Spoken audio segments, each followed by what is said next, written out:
Girl.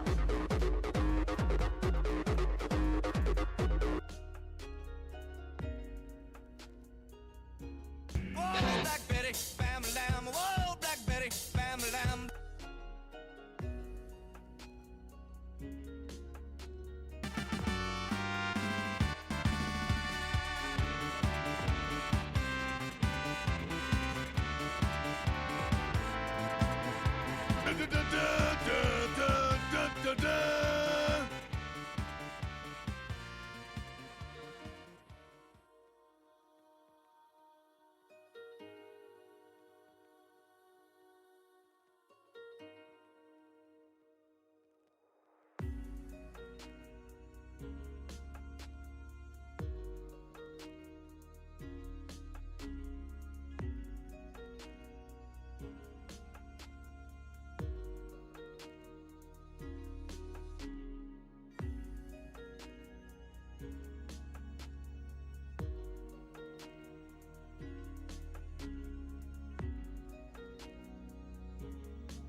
Hello, hello. Ah, come on.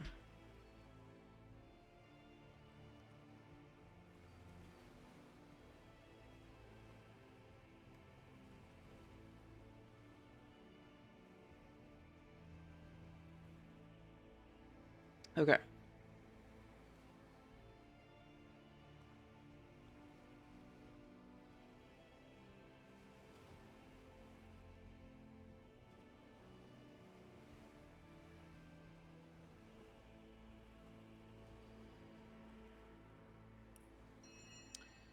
Cool.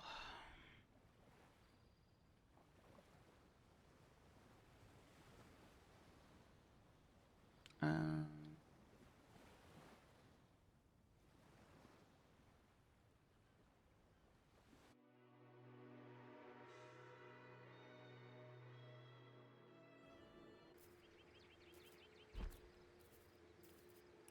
okay, yeah, so we're at the point where there's like a new area, but then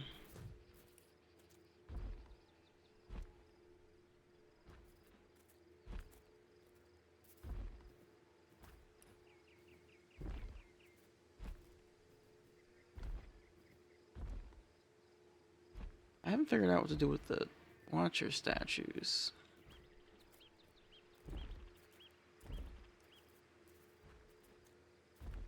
Did I go in here? I don't remember if I ever went there.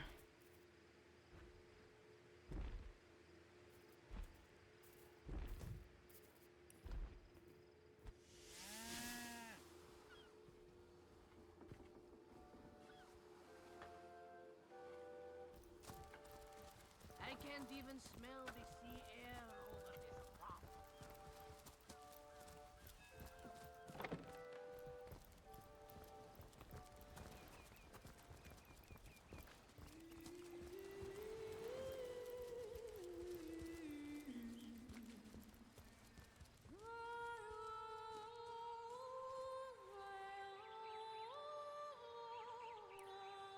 Okay, what does this mean? Do they want me to go to the end of time or something? What is that stupid? Oh.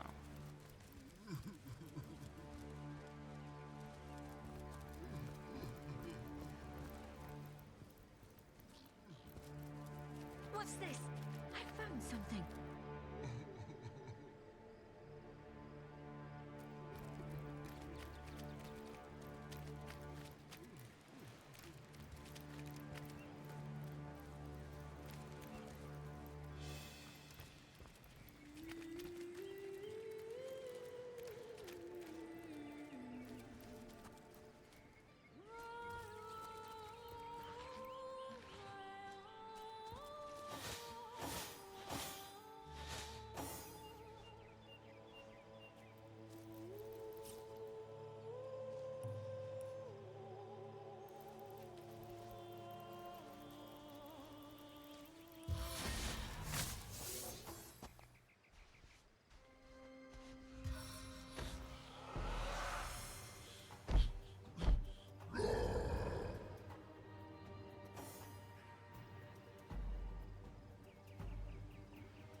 I'm tripping.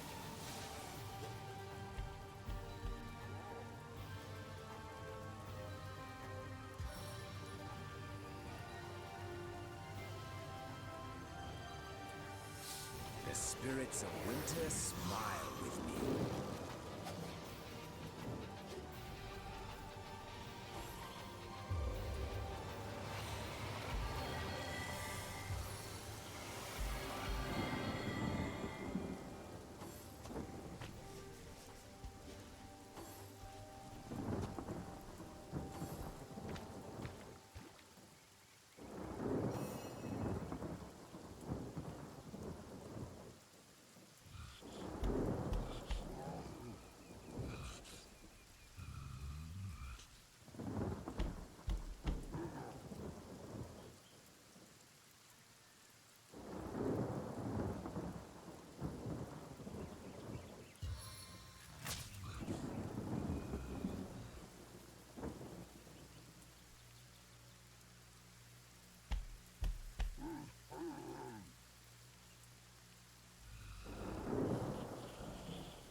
What's that mean? Invalid target. What does that mean?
Ah, shit.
My bad.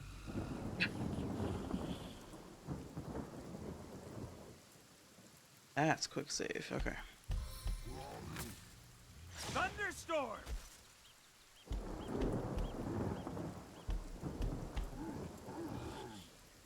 Bless the seven, I am restored!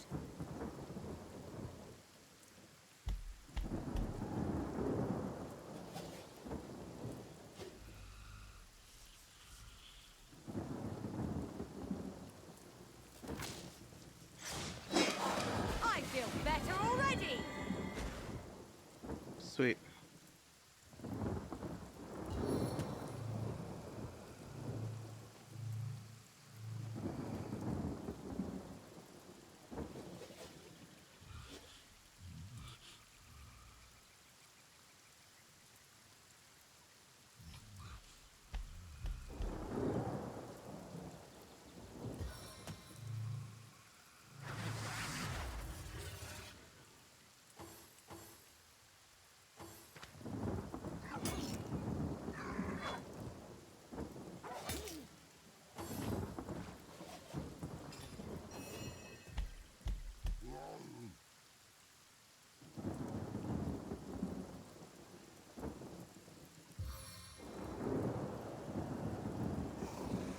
vitality renews me!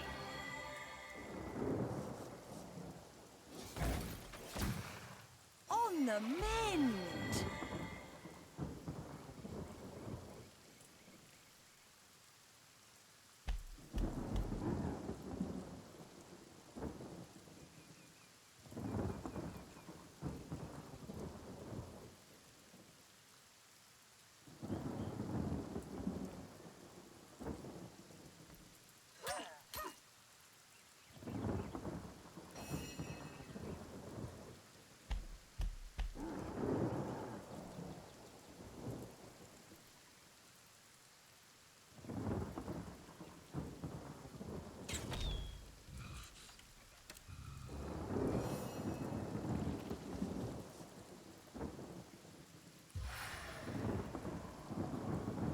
I invoke the highest power.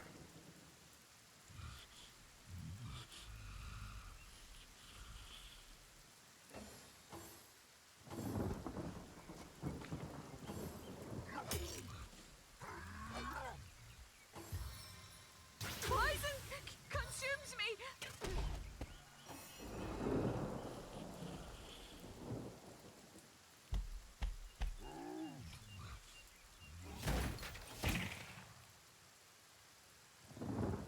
As good as a new penny.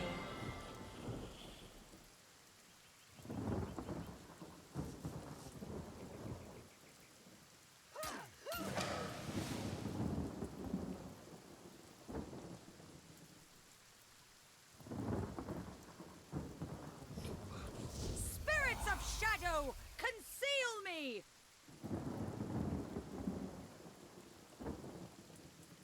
Sweet relief!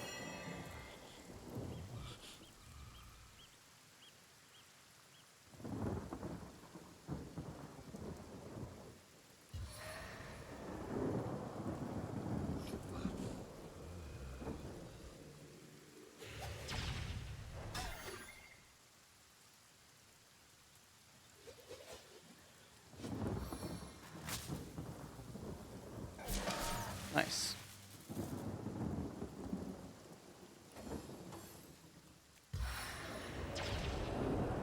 Oh, did I skip her turn again? Oops. Oh no, she's knocked down.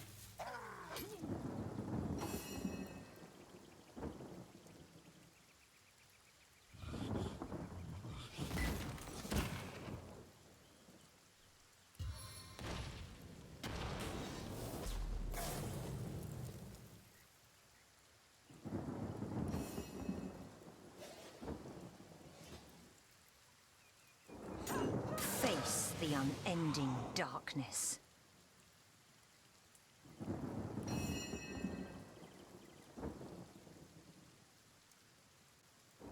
Maximum bolt headshot!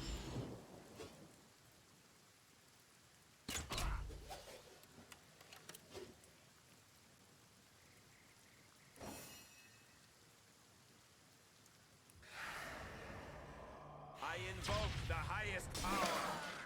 Nice.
I did check out the Spider-Man movie. It was Back on my extremely feet again. okay.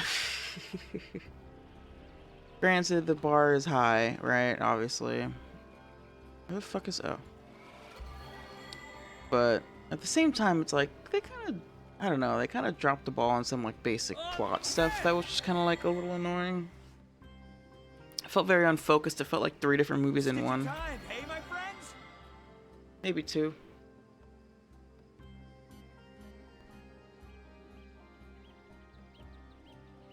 And I get the feeling that it's like that because they're setting things up for the future while also telling its story within this movie itself, but it just still just felt a little disjointed.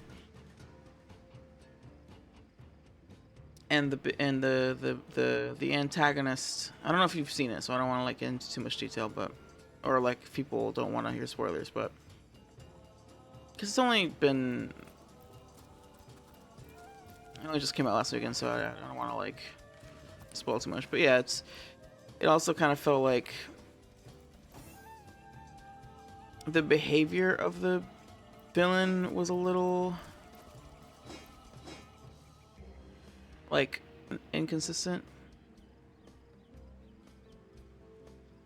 Like it was almost like 2 different villains.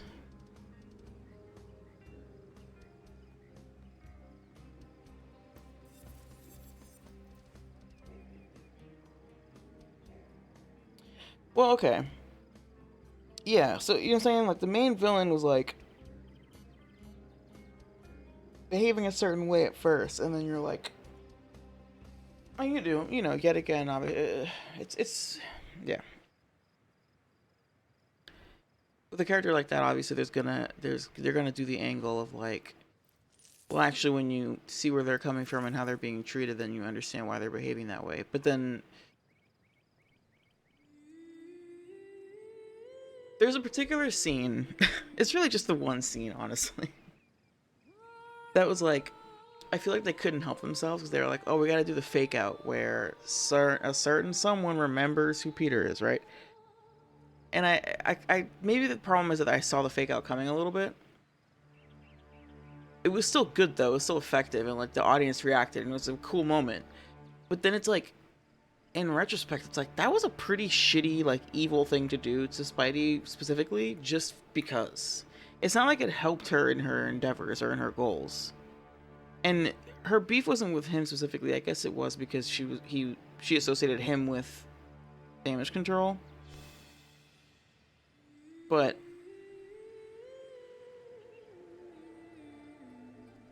it still felt like excessively shitty. Like she went out of her way to like hurt his feelings real hard for some reason. It just kind of felt like I'm not sure why she did that.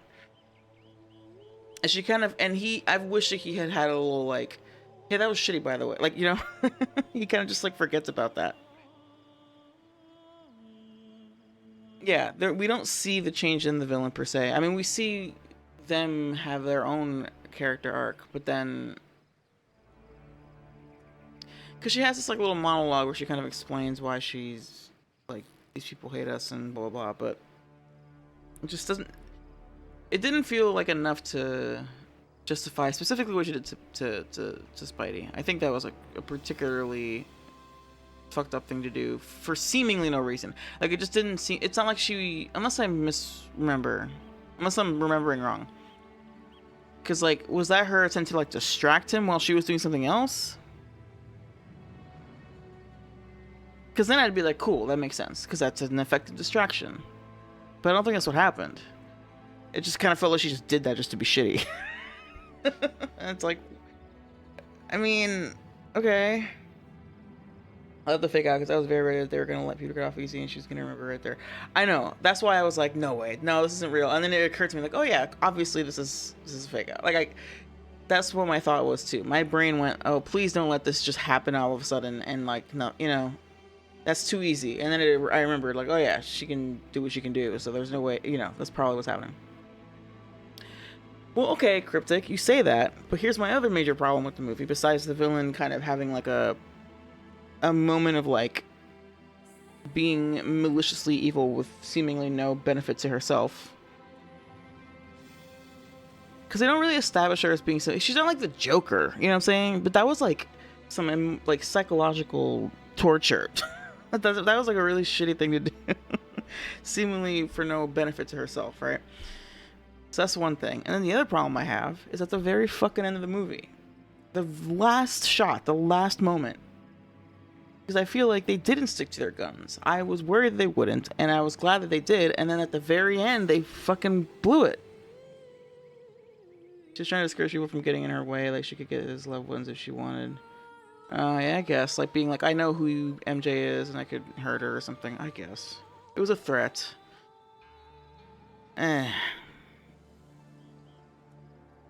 What is she, new here? You think that would be enough to get him to back off?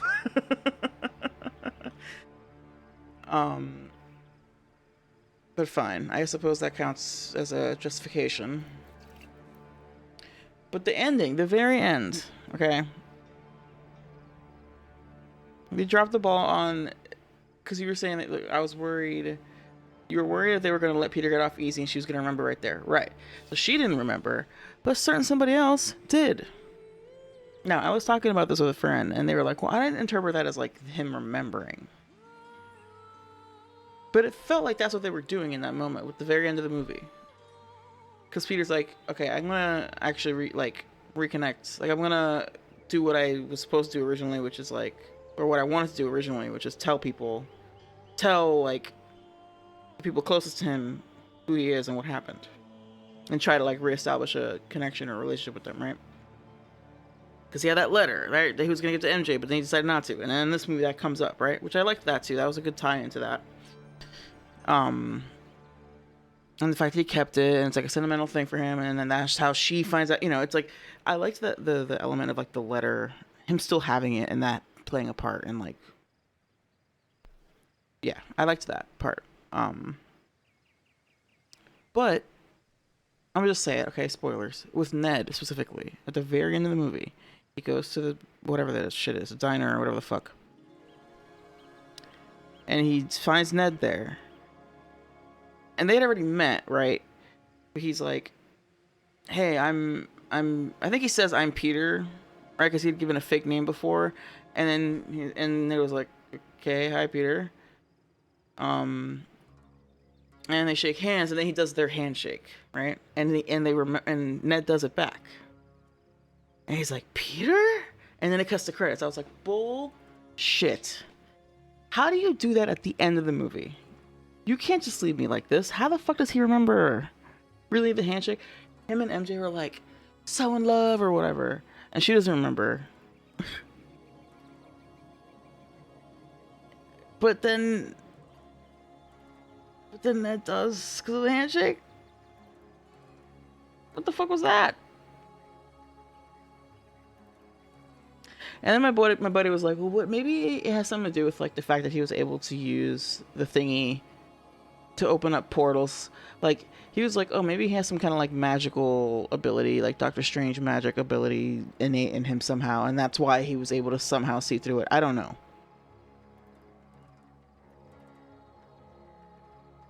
The reason he acted that way was because Peter left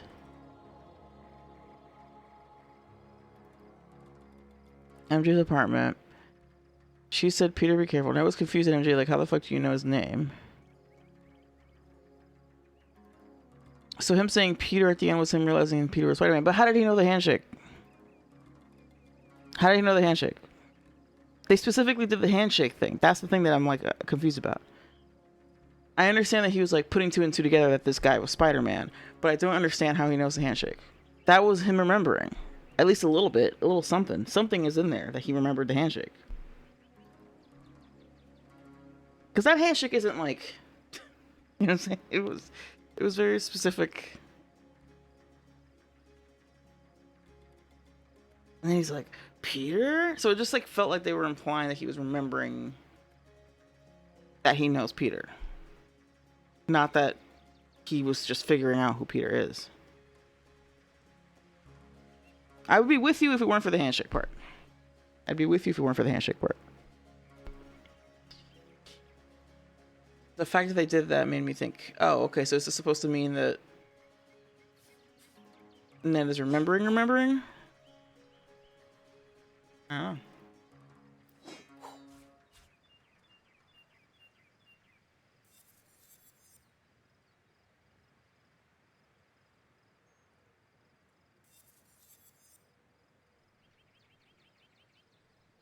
And then the other problem I had is how they handled the Punisher, but that was to be expected because obviously. Oh, another two things actually. One of them isn't really a big deal to me, but I know it is for other people. But the way they handle the Punisher, and like I knew, okay, it's a Spider-Man movie. They're not obviously not gonna have the Punisher being the Punisher in like the adult sense. Like he's not gonna be. He's gonna be like more like cracking jokes and like whatever. He's you know making fun of Spider-Man and like I wasn't expecting a fucking full-blown Punisher treatment, but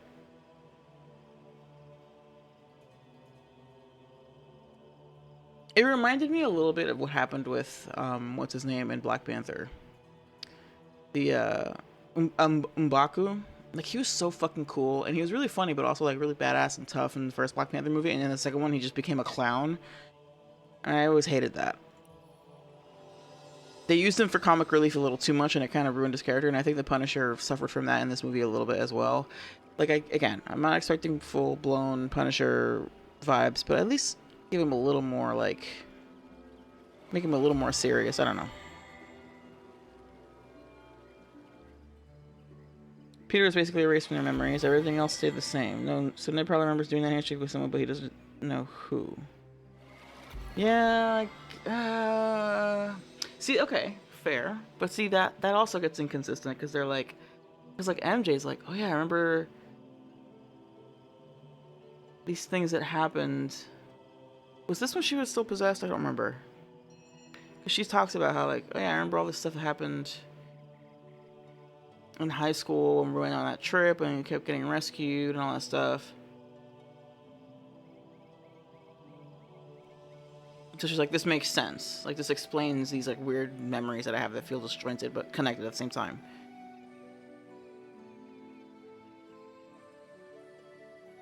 So I can see that.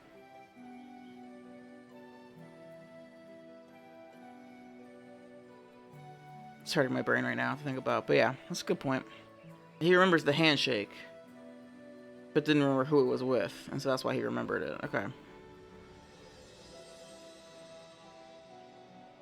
So yeah, yeah. I mean, that's not the least of the problems with Black Panther 2. Was that when she was possessed? Okay, so then that ruins that too. It would be nice if she had had that realization when she was reading Peter's letter and then been like, oh, now I understand these like weird memories that I have that feel like they're connected, but I couldn't figure out how. Now I know. So that then this sets up Ned remembering the handshake because he remembers the handshake but doesn't know why, right? Look at how they kill off. Oh yeah, I mean yeah, that sucked. Yeah, it's a lot. It's a lot. I think they were trying to do they were trying to do a mirror where like T'Challa lost his father, and that was like a catalyst for him becoming Black Panther and like taking up the mantle and like becoming a leader. And so now in this case, what's her Shuri? Shuri loses her mother, and that becomes a catalyst for her to take up the mantle and for her to become a leader, and blah blah blah. Blah, blah, blah, blah. It's I don't know. There's a lot of problems with that movie. But I do really like the whole Namor thing, and I'm looking forward to seeing what they do with him in Avengers.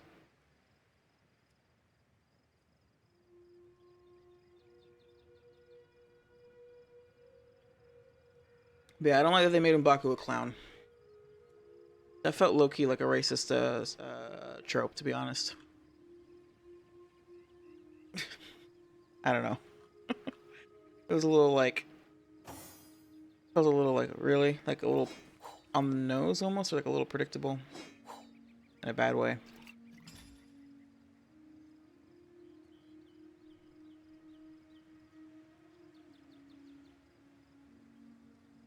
They could have had him still be a funny character without like completely, yeah, like neutering him. But yeah, Namor was awesome. I'm excited about that. And I like the whole element of like incorporating Indigenous American whatever imagery, you know, influence, historical references, that kind of thing into the MCU. I think it's neat.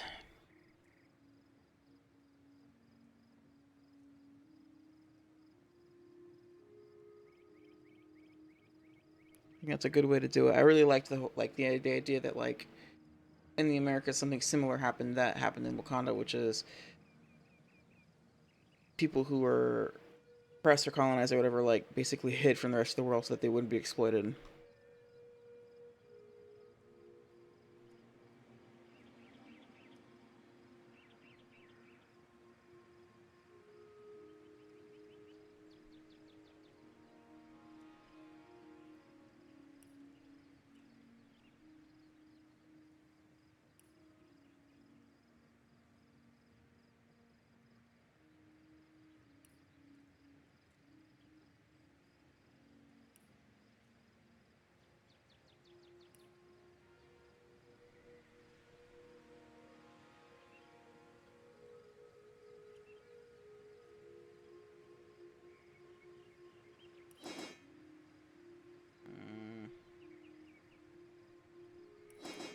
I want him to have the +2 initiative.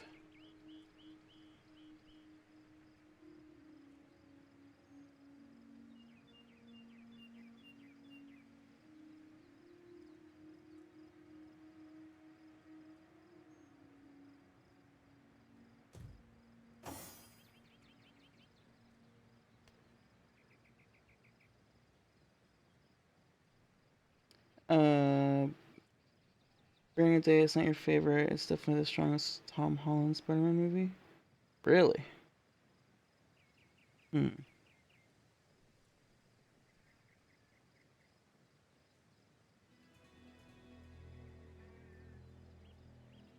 You know what's funny? I was just about to say I think Far From Home is my favorite.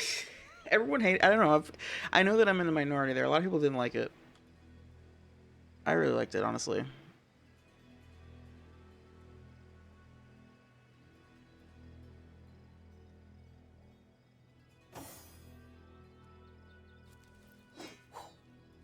Then No Way Home is, yeah, the Doctor Strange one. That one was just so like, there's just so much going on in that.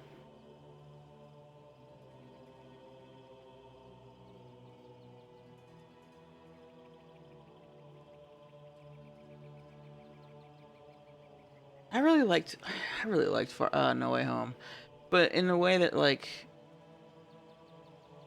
I have to ignore the way that they set up the entire story because it's complete nonsense. Where the Doctor Strange is just kind of like, "Come on, kid, let me do my spell," and then Peter keeps changing it, and then he's like, "Okay," and like it's like, hey, maybe don't do the spell then if it's gonna be this much of it. Just stop. I don't know why you couldn't just stop. Maybe that would be worse. I don't know. But you know, there's fun stuff in there. Bringing back the villains and the Spideys from the previous movies are fun. It's cool. You know, we got to see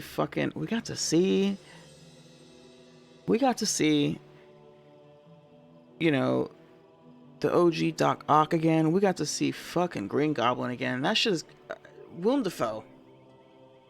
Like that alone. Any excuse to bring that motherfucker back in that role, I'm here for it. You know. And like, there's some good action in that movie. The humor with, yeah, and obviously the drama and the angst and all that stuff as well. It's a bit of a roller. It's just a lot. It's a big movie. There's a lot going on in that movie, but I do like it. It's just funny that like, it's all this awesomeness is in the service of like the stupidest premise.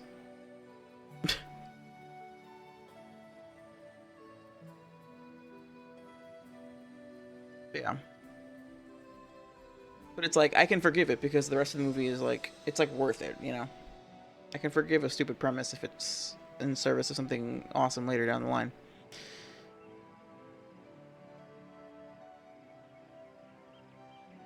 Oh, the other minor point I was going to bring up is the Hulk. Yet another like lackluster. Like, why even bother? And I know people who like the Hulk are like endlessly irritated by how the MCU's handled the Hulk because it's like I don't know. Hulk fans are weird. It's a whole other thing. They just want their rage monster, and I don't know if they're ever gonna get it. Maybe they will. Who knows? Ignore that. Exactly. Like, I don't really care that much about the Hulk, so I'm like fine with it. I like Banner, but I don't really. I don't know. I don't get Hulk things. I don't get it.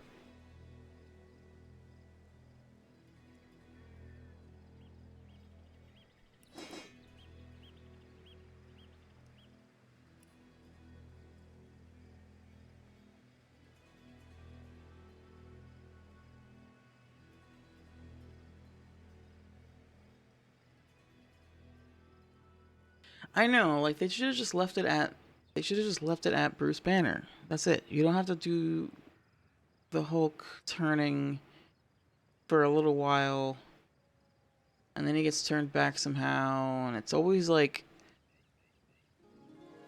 I always think back to Avengers when the Hulk turns and the fact that like Loki's entire plan or a lot of his plan is centered around turning the Hulk because that sows chaos and like craziness in Shield or whatever. And I thought that was a good start for him, but then it just kind of like every other time we saw the Hulk, it was like a different thing.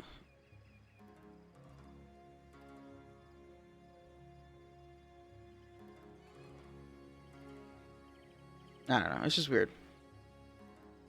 But yeah, just the Banner cameo would have been plenty. If anything, I actually kind of thought that maybe Banner would remember. There was for some reason there was a part of me that was like, Banner's gonna be the one to be like, hey Pete. What?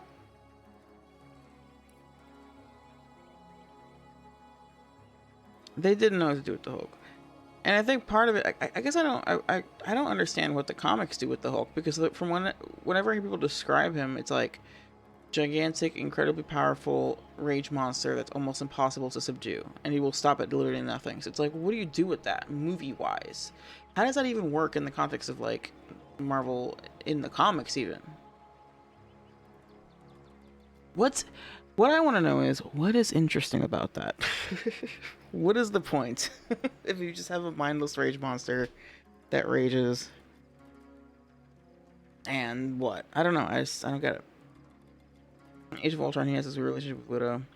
See, I was like kind of interested in that, like having Banner and Widow, and like Black Widow has this way of like Black Widow's the only one that can get through to him, and I was like, all right, we can do a corny love story angle, but they didn't follow through on that either.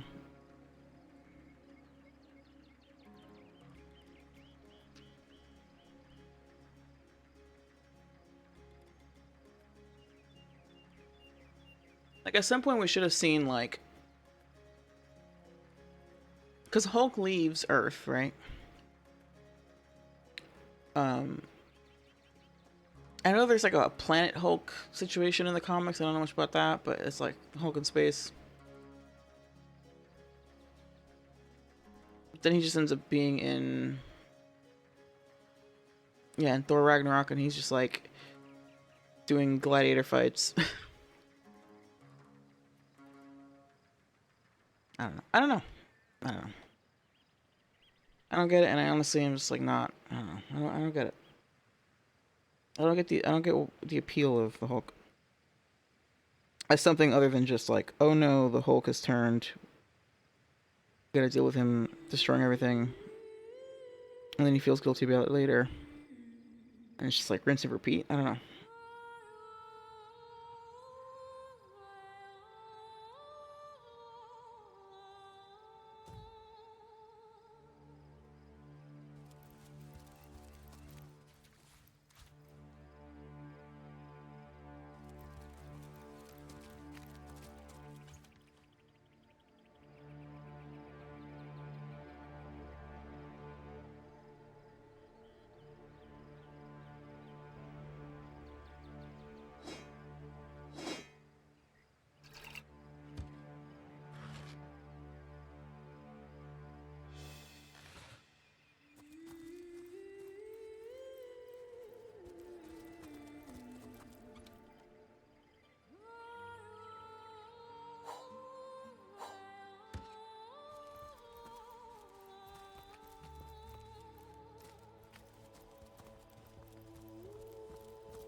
Excuse me.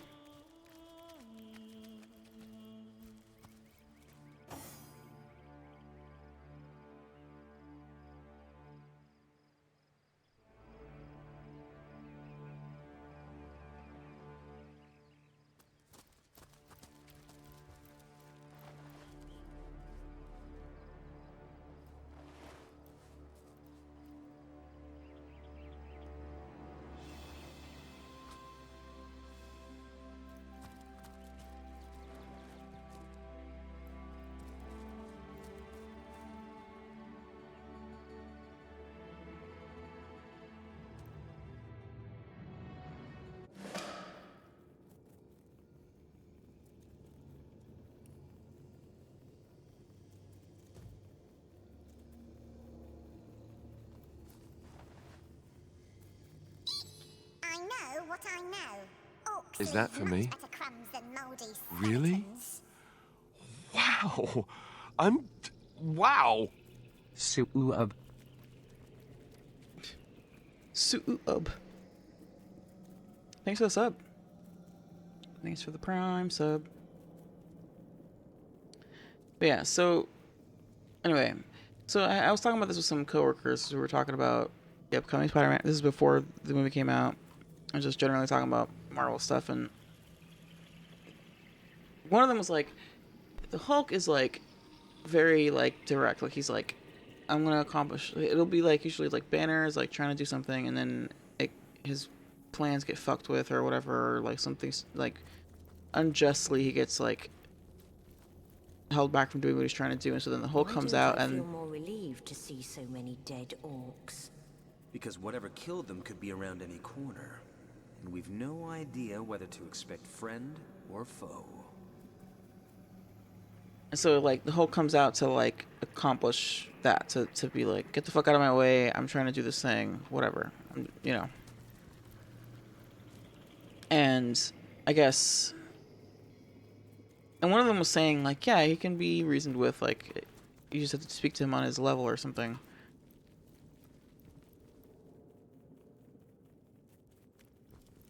But then they were also like, but also he's the most fun when he's just, like, Hulk smashing things. I'm like, I mean, sure. Fair. Right? But then, which is it then? Which do we want to see? Because I feel like that's what they... it feels like they were trying to... They started off with the approach of trying to have a Hulk that can be reasoned with, right? Right? And, like, for whatever reason, Black Widow is able to speak his language.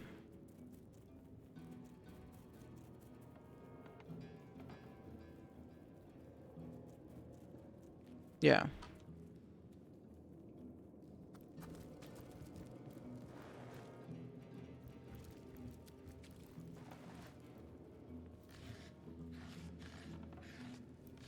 By the way, did you watch Brave New World, Captain America: Brave New World? Because that... I, like, barely remember that movie, I think in part because I was, like, blocking it out. Because I just remember being like, this is a fucking mess. Which is a shame, because I like Sam Wilson and I like Winter Soldier.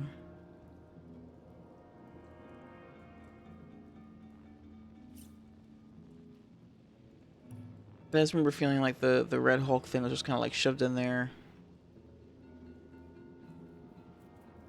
I think Bucky should have been the new Cap. I disagree.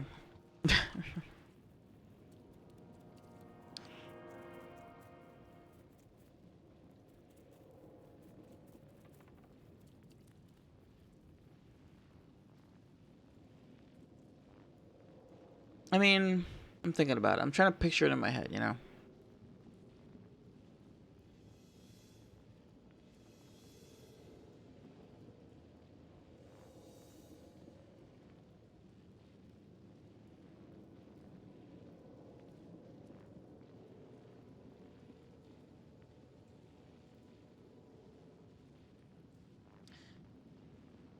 I guess I like the idea of Winter Soldier having like maintaining his own. I can't see Bucky like wanting to be like the face of anything really, and certainly not being the new Captain America. Like it just would be so much pressure and too much exposure. Like, he's just not. I don't see him being like okay with that. And granted, Sam was also like feeling like he couldn't do it, but I think he.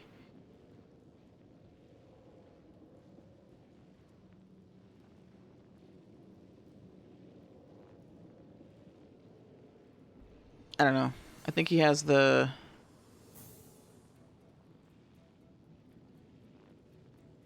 charisma for it. I don't know how to put it. Plus, if we didn't have him be Captain America, then how would we do all the racial social commentary that we got from Falcon and Winter Soldier? And I say that not fully sarcastically. Because I think that there is something to be said there. You know, I think that I like what they were trying to do there with, especially when they meet the other guy, the black veteran who was a super soldier as well, and like learning about all that stuff.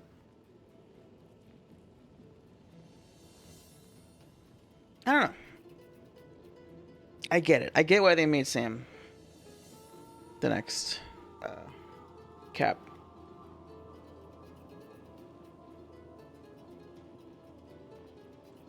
And more importantly, why Bucky isn't.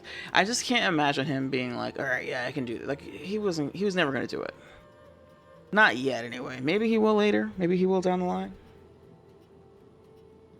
Feels like he's picking those 2 sloppy seconds at the end of the end game. It felt so abrupt. Like, oh, here you're Captain America now. Well, okay, sure, but like, I feel like it would feel that way with anybody. I think even if it was Bucky, it still would have. I think it would have felt the same way. Like, I'm just trying to picture it in my head, and it just feels like the same thing. It would have been the same vibe of like. Because Bucky still has so much stuff to process and go through, right? Which, again, is another thing that I liked about Falcon Winter Soldier, is that he's, like, in fucking therapy and trying to, like, make amends and, like, go through, like, all the shit that he did over the years and, like, processing all that. There's no room there for, I'm also America's hero, you know? He needs to spend time focusing on himself, which he does.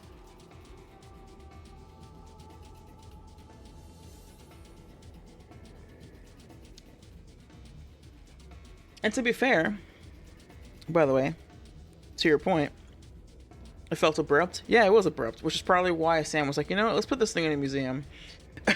I don't know if I'm ready for this. Let's just put a pause on this for a minute and let it rest and let it lie for a while. And then, you know, eventually the right person will be there when they're ready, kind of deal. Or when it's time. To be fair, he I think agrees with you.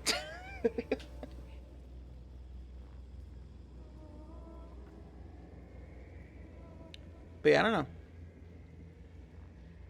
Honestly, another like stupid reason why I like Sam as Cap is that he can fly, you know? Having a Captain America that has those wings, you know, and it's like he's like an eagle, you know? I mean, come on. I think just thematically and visually it works. That's the biggest static cloud I've ever seen. There's got to be a way to cover up the source.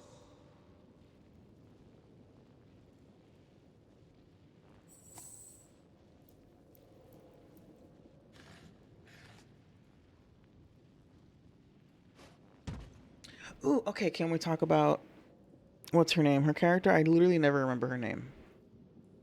It's Black Widow's sister. And I loved that. See, that was a fun, like, because she is a really funny character. She's a funny character. And I think that, with her character, it makes sense. Yeah, Yelena, thank you.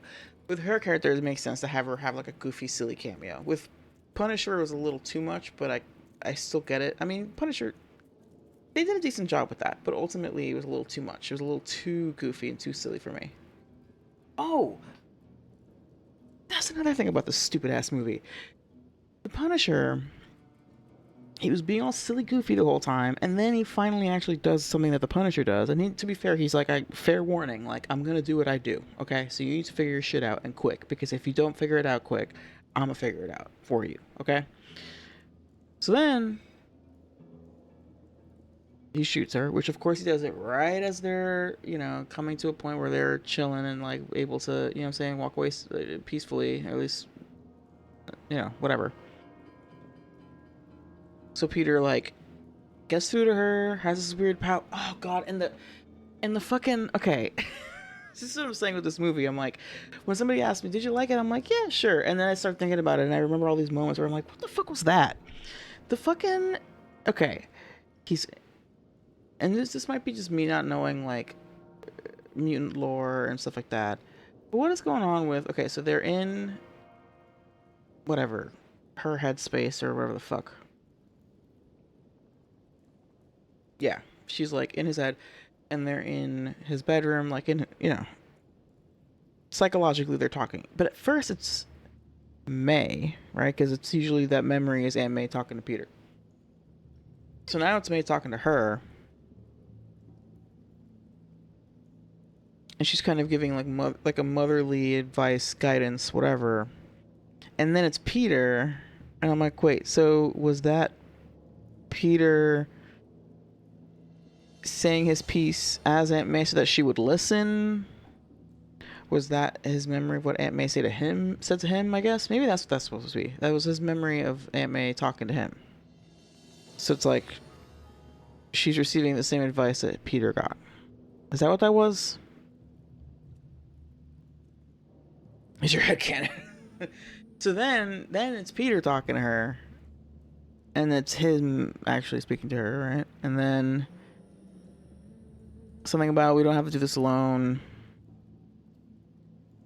And again, I just feel like I guess at this point it's like I just need to get through to her because I feel bad for her, and also I need her to stop doing evil things.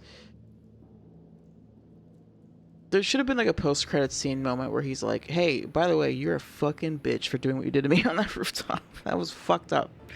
I'm just mad that he never got to have his moment where he was like, "What the hell, man?" He should have been more pissed off at that.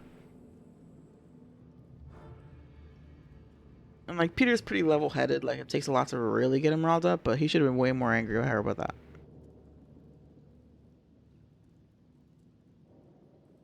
I'm not saying he should have like beat her ass or whatever. I'm just saying like just acknowledging that out loud. Anyway. So then they come out of the mind meld or whatever the fuck they're doing, and then stupid fucking what's his name shoots her. I need to put. I'm gonna like on the VOD. I'm gonna like put like major spoilers for Spider-Man because I need to like. I feel bad if anybody watches this later.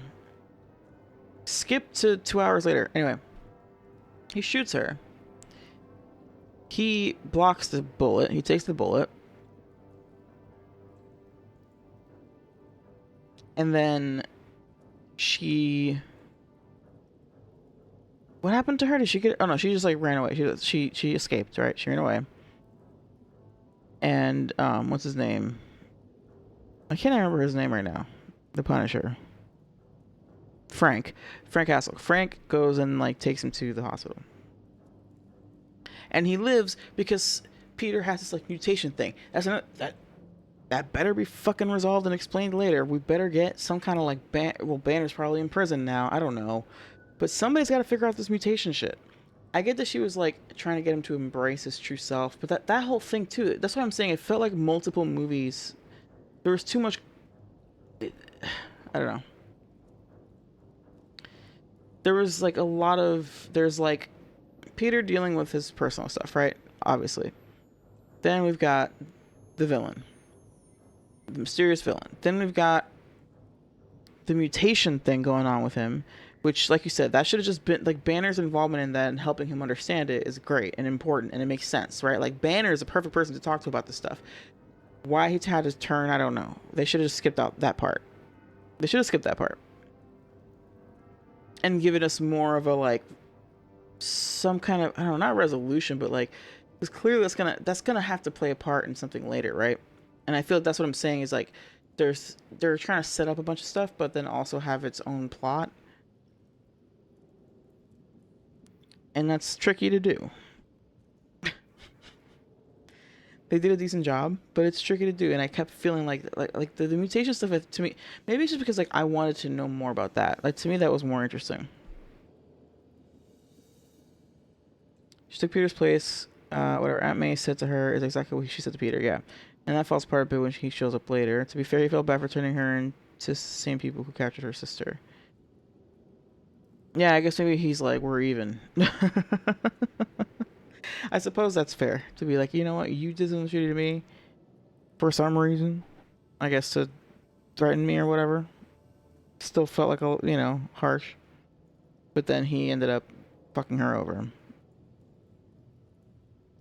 She leaves on a bus like Johnny did when he took over V's body. Yeah, that's right.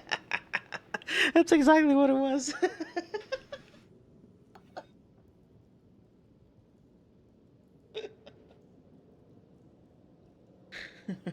Never fade away. Just imagine if they just play the music. What a thing of beauty. Yeah, how funny that is. That's exactly what happened. They did the she leaves on a bus. We'll see her later, right? Which fair enough. They're also setting up mutants, okay? They're setting up mutants. They're setting up Peter having his own mutation, right? They're setting up that he's gonna try to establish a relationship with MJ and Ned, right? And not be so isolated.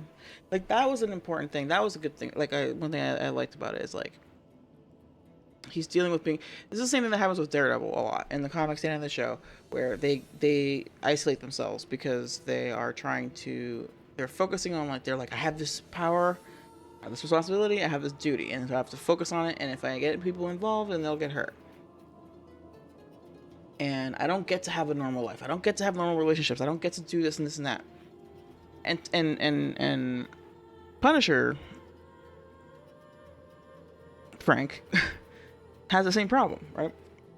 And has the same, and like thinks of it, and he also has on top of that like crippling PTSD and trauma and all this other shit. So he's like extra isolated for that reason too. But they all kind of have, and I guess Jean Grey also has that problem of like, I can't be a part of society because people will exploit me and take advantage of me, right?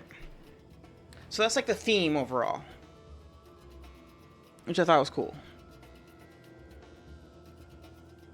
And that's what I like about like the low-level heroes stuff in general. It's like it's like they're living this double life and they have to try and balance it, and inevitably they decide, okay, I just have to isolate and be completely like fully my alter ego and not have a regular life. But then they go crazy because you can't do that because you're human, right? And that was sort of like the whole thing that he tells her at the end is like, you can't do this alone.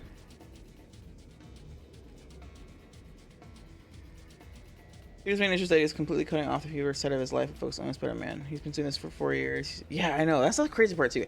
That was bold to me too. I was like, damn, he spent 4 years just like by himself, like no friends, nothing. He had no family.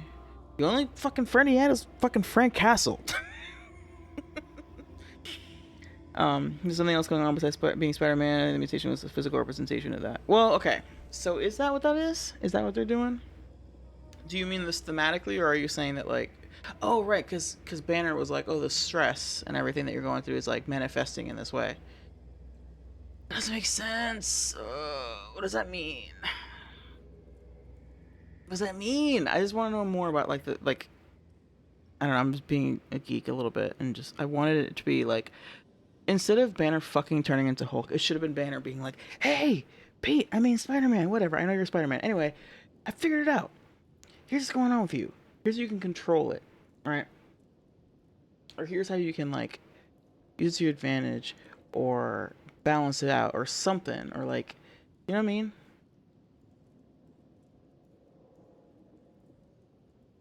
And like ultimately, that the conclusion was you can't fight it. You shouldn't try to fight it because it's part of you, and also like the more you fight it, the worse it's gonna get anyway. So you should just embrace it, right? Which is what happens when he's fighting the Hand.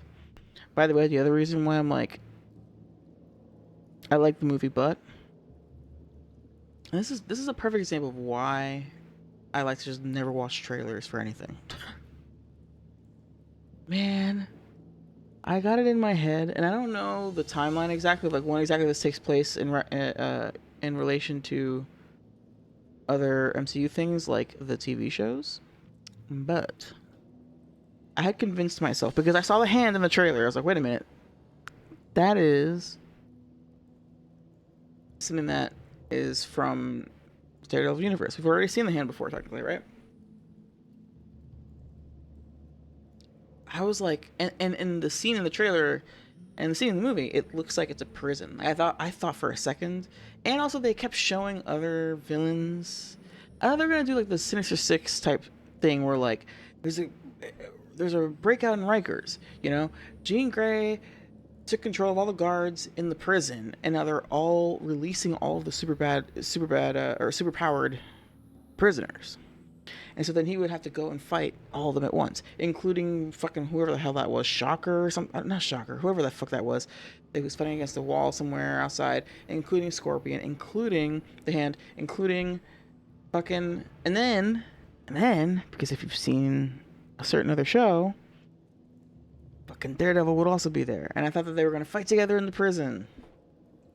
And I just like convinced myself that was going to happen, and nothing even close to that happened. I was so disappointed, dude.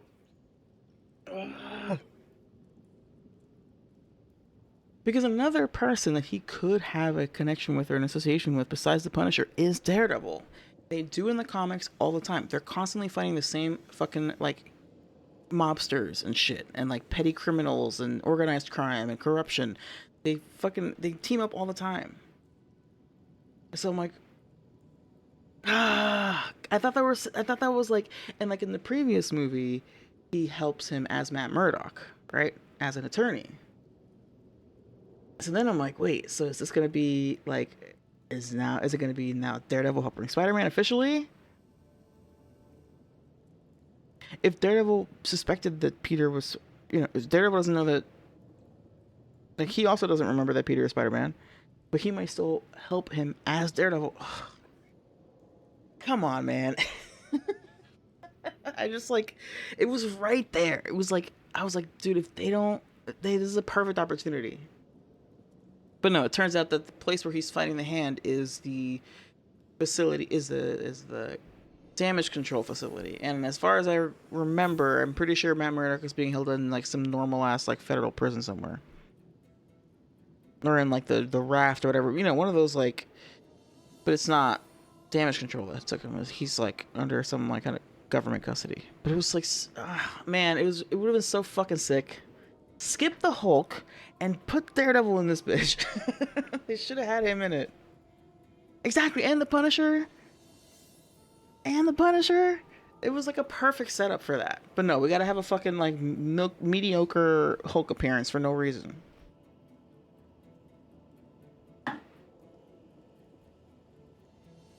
Fucking boo. I'm disappointed as fuck that they didn't put Matt Murdock in this shit. Or Daredevil specifically. Not even Matt Murdock, but Daredevil. Like, I can just picture in my head, right? Like Jean Grey releases everybody from that prison. You know what I'm saying? Like, it's chaos, bedlam, right? And Matt takes advantage. And he manages to get his fucking gear or something, or we get a return of just like the basic like rag over the face, even though he doesn't need to anymore because everyone knows who he is, but just for old time's sake, And then he goes and finds Spidey and they kick ass, and they fight the Hand,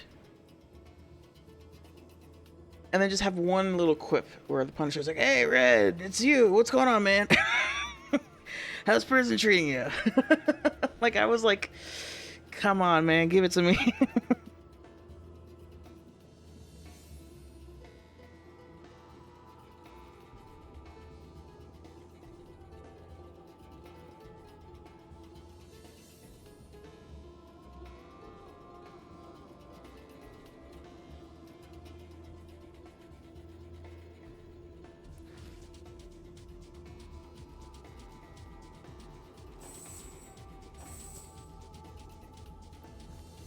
Like, even the Punisher could have even, like, mentioned him or said something. There was nothing.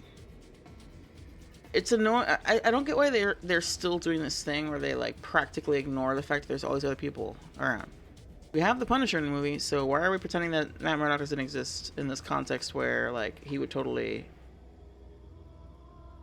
be aware or involved or something. Unless, and of course, if I have the timeline wrong, maybe he's already been locked up by the time this movie even starts, or by the time like we get to the, you know.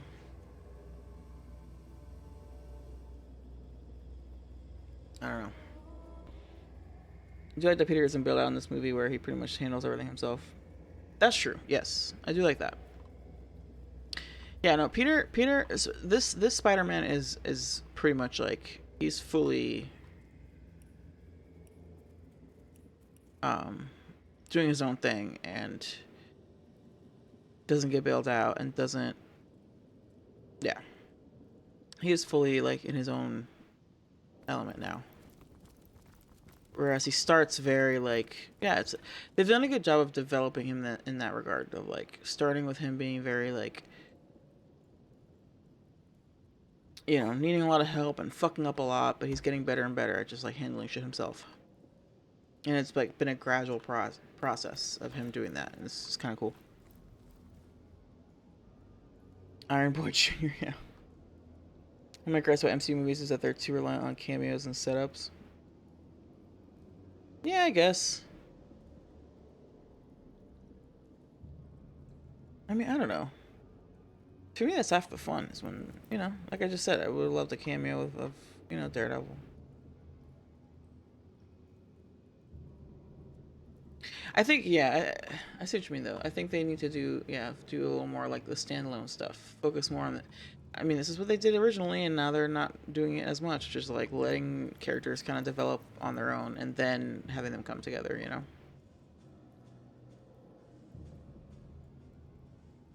But yeah, Daredevil should have fucking. Man, what a missed opportunity. I wonder if maybe they were gonna do that, and then like things didn't work out logistically, and so they just like wrote it out. Because it just felt like why the Hand of all? It could have just been like generic security guys, you know. It just felt like, they baited me. Because otherwise, why is it the Hand? Besides, like, when they set it up, they're like, yeah, you know, you can't find these guys, and we gave them an ultimatum that they have to, like, help us, or else we'll, what, kill them? I don't even know what the fuck. Although, really, it's gonna turn out that the Hand is actually gonna take over damage control, I think. That's what they do. They infiltrate. They're not just fighters, they're ninjas. They're sneaky. That's their whole thing.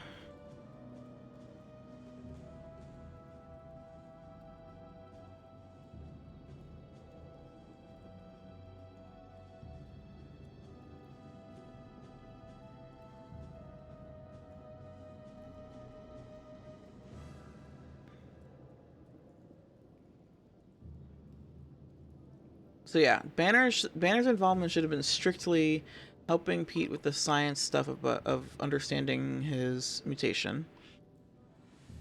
If Daredevil is still just like locked up, then that's fine. But even if they had included him in the like montage where they show Peter like, here's what Peter's been doing since, you know, his friends left for college and he's been like alone in New York and like he's just being Spider-Man. Just a little, just, you know,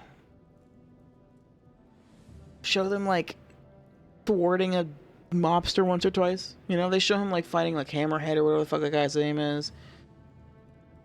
A couple people. It's just, I don't know. Anyway, whatever. In conclusion, I liked the movie, even though I have problems with it, and I'm obsessed with Daredevil still. Curse the pirate. You'll never give up the stone.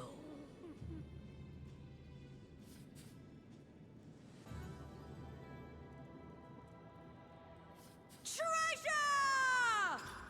Jesus. By order of the All-Mother's chosen one, Gruntilda, the sole task of the situation is to retrieve the Starstone located in Cecile's black code. Any and all other objectives are meanwhile postponed and abandoned until the Starstone is required and delivered to Evelyn, a favored friend of the All-Mother. Remember, it's better to brave a lifetime among the Sicilian scum than to have failed Gruntilda. With Doomsday coming up, I expect this movie to be a setup towards that, and I'm glad it wasn't.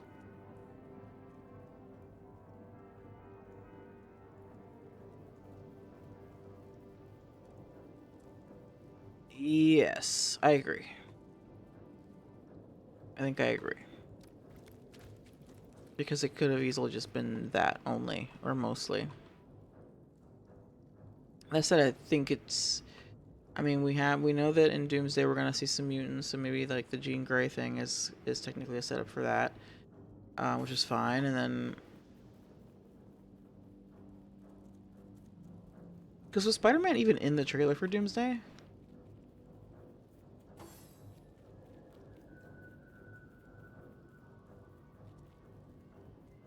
Yeah, he's not.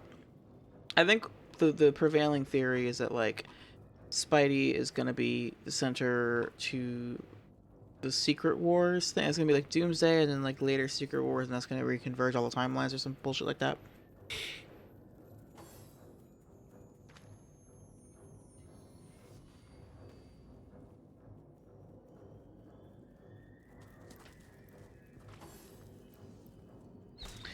And I feel like I need to watch that trailer again just because it was so like to watch that trailer again. May the gods curse the mother that bred thee! Greenskin, don't you long for sweet release?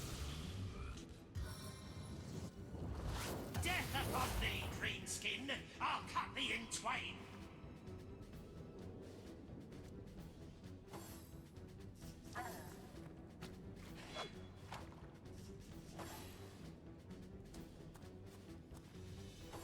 Accursed orcs! Even without a nose, thine stench plagues me!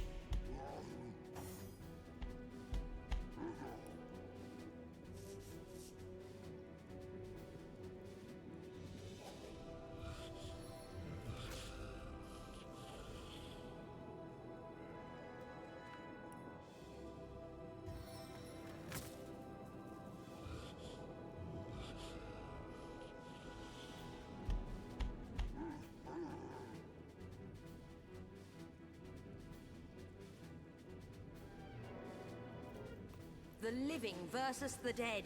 But Regardless, these orcs will find no allies in us.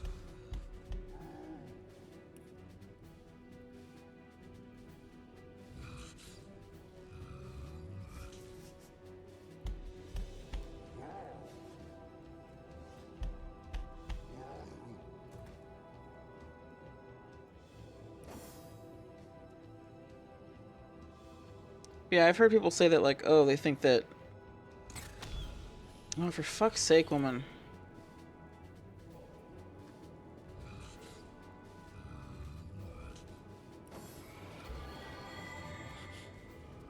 That Peter won't be in Doomsday, but will be in Is the ickle skelly scared?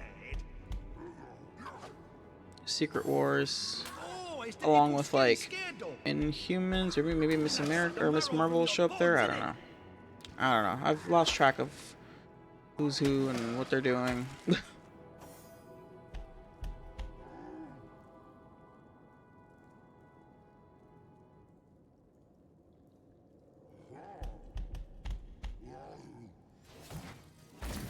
Face the unending darkness.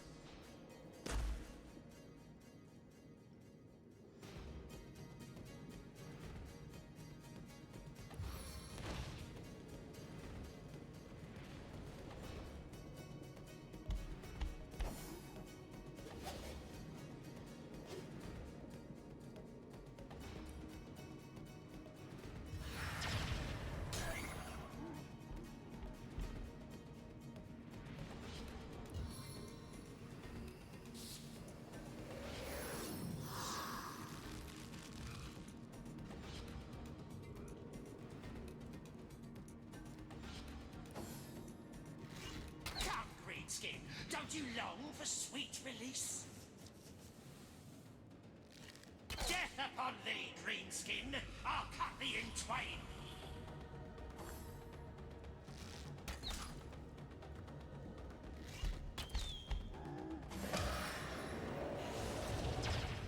Accursed orcs! Even without a nose, thine stench plagues me!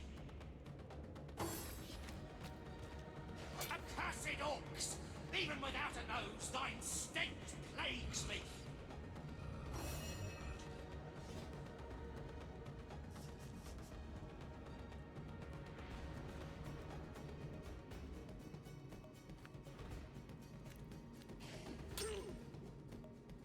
Man, I'm trying to help you.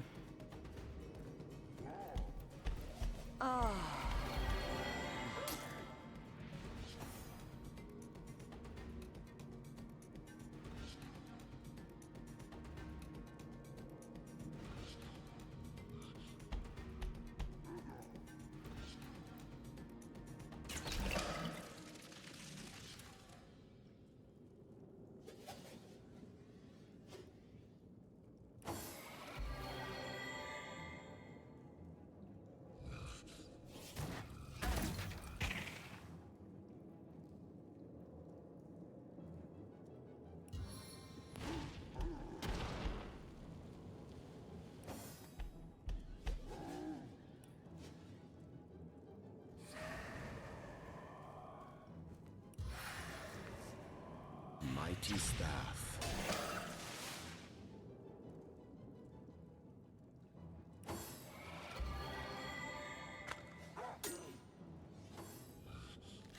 Come, Greenskin, don't you long for sweet release?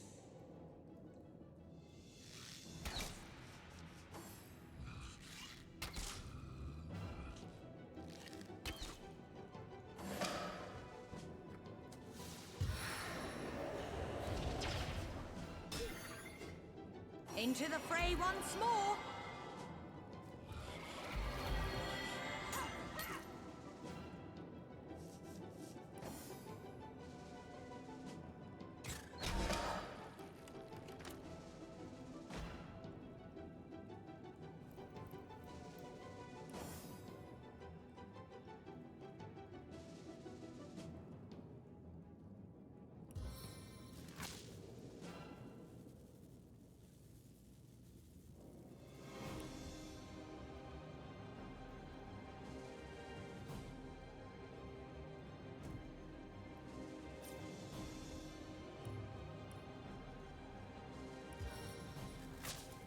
Attack of the Arrow Thirds!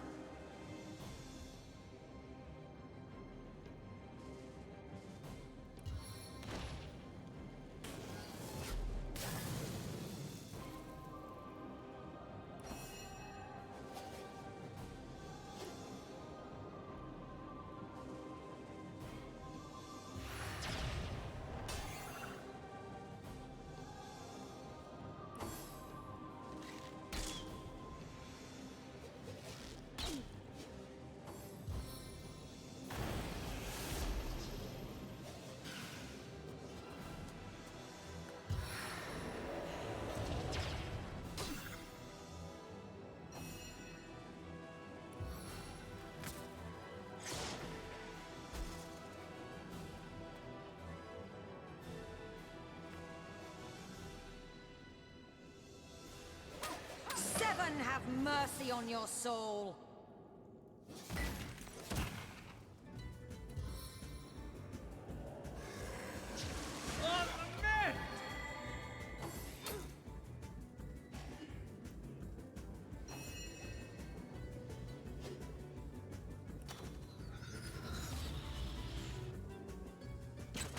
I must focus.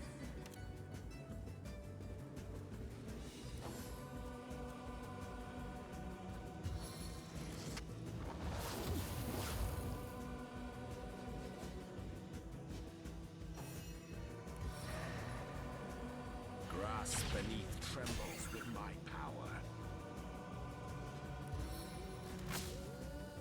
Blitzbolt! Into the fray once more.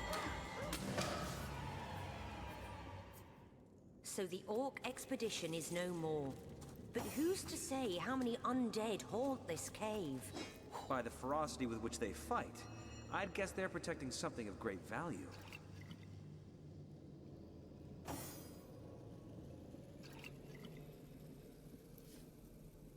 Sweet relief!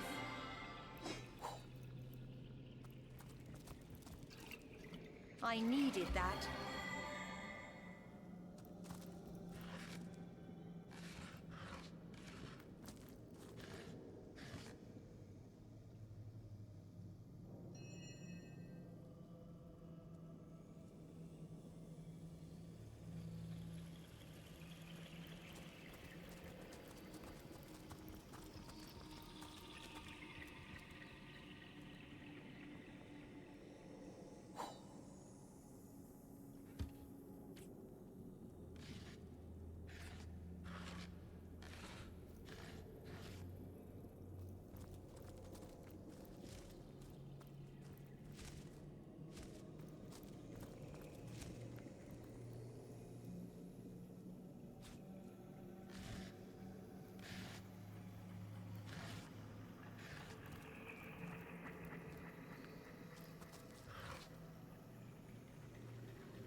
enemies have laid a trap.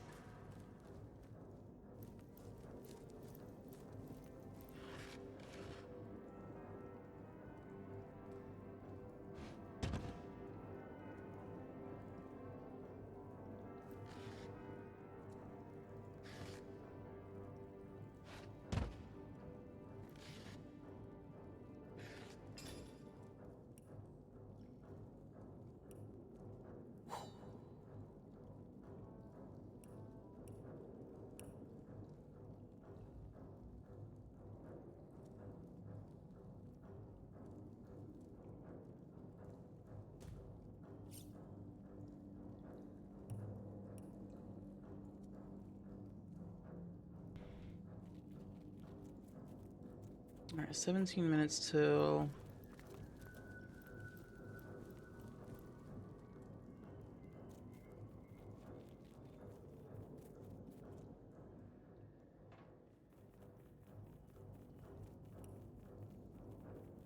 Kind of want to watch the Avengers trailer, not gonna lie.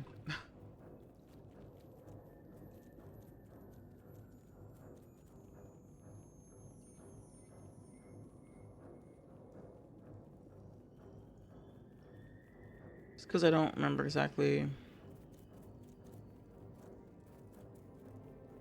I need to watch it again.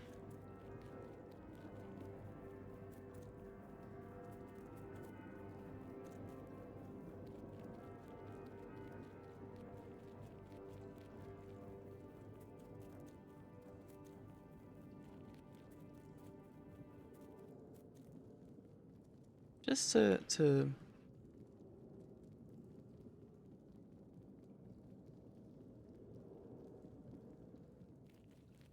yes, 2 weeks ago. Especially now that I've seen. Now that we've seen Spider-Man.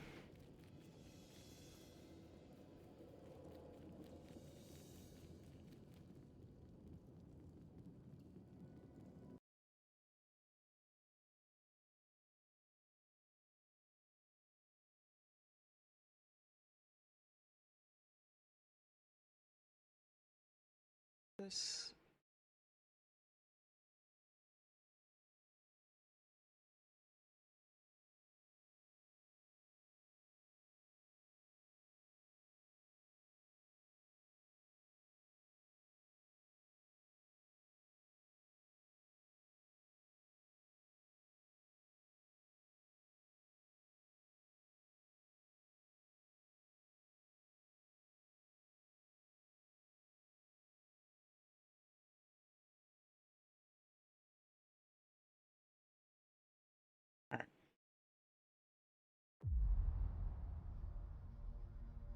You know, if we can't hear it or whatever. Something's coming.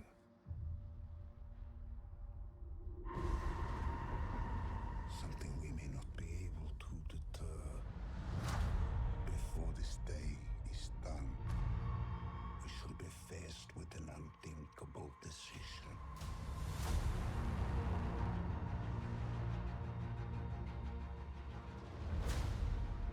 I've fought with many warriors in my time.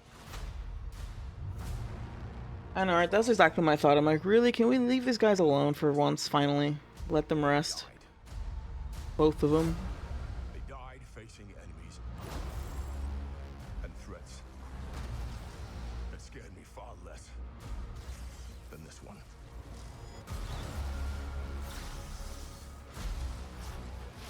Oh, I am excited about seeing Shang-Chi again. I do like him. I'm excited about that. Nothing if we do not stand together. Put aside your petty squabbles.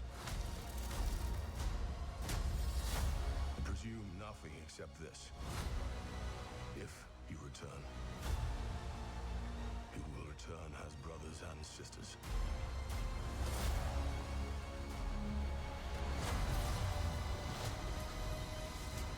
But mark my words.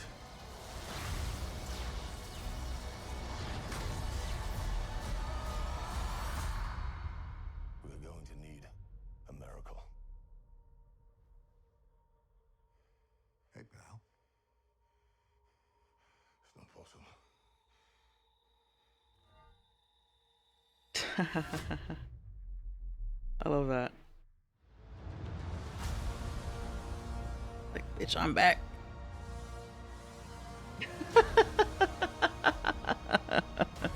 It's so like, it's purely fan service. I was like, hell yeah, when I saw that, because I fucking like sounds like I don't know, whatever. It's stupid, it's corny, I know, but I liked it. I like him. I was excited to see him, but I'm also like, why and how, and they better explain it properly. It feels a little like we gotta bring him back because we don't got nothing. We don't got a one like him. Is he gonna give the big motivational speech? Shouldn't we have somebody else giving the big motivational speech?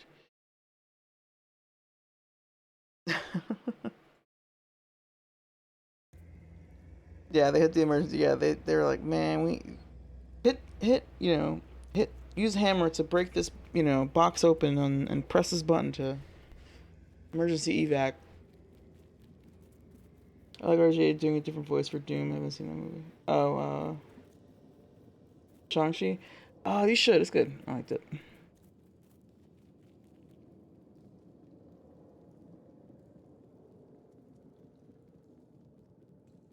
I enjoy Shang-Chi.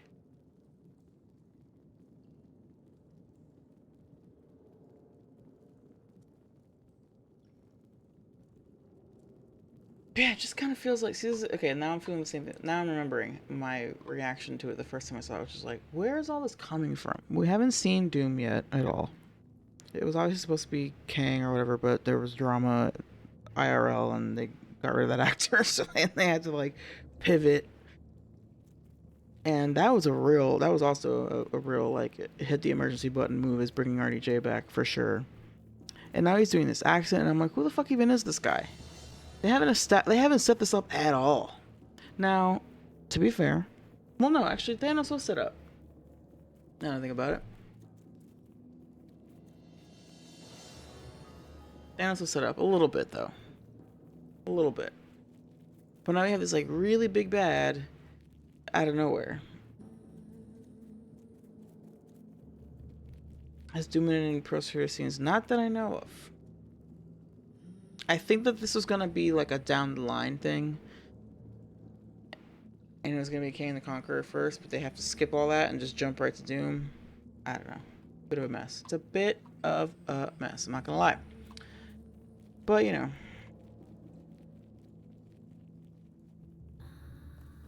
I'm still gonna fucking watch the movie. Let's be real. Oh, let's put this here. And I'm looking forward to seeing what the fuck they do.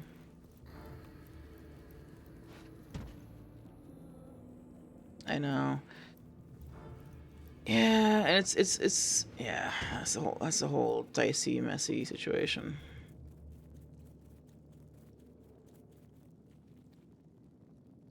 Cause like I wonder if he had been like, you know what, yeah, I was acting, I was behaving fucked up, it was a messy situation. So, like if he had just like owned it, maybe, even if he didn't, like if he had just like bit, stomp, set aside his pride a little bit and just taking responsibility, whatever, regardless of like what action, just been like. I wonder if maybe they would have been like, all right, fine.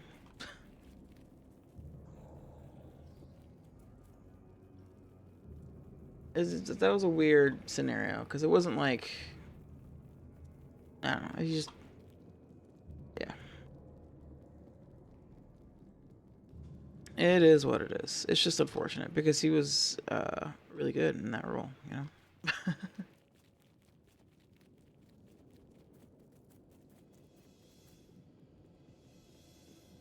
But I think it was like a combination of him being like, no, I'm gonna fight this, and then also Marvel being in a position where they were already like struggling, and so they were like, we're not even gonna roll the dice. We're not even gonna maybe risk like stand by him and like risk losing people even more, because he's like, we're in a position to take any risks. So I don't know. My thing is, just recast him. Instead of scrapping everything you've set up and like abruptly changing to a different villain that we don't know anything about, just recast him. Is it going to be as good? Probably not, acting wise, but like just recast him and then keep going with your whatever you had planned. Unless they didn't actually have anything planned anyway. I don't know.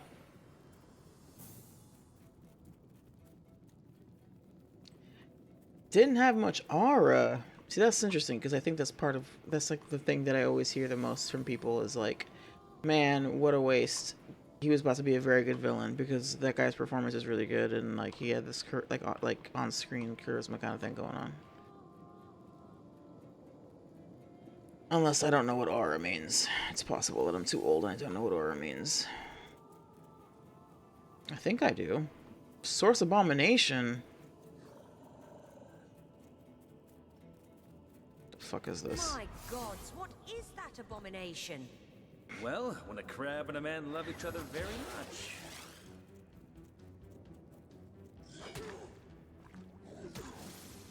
What the fuck, bro?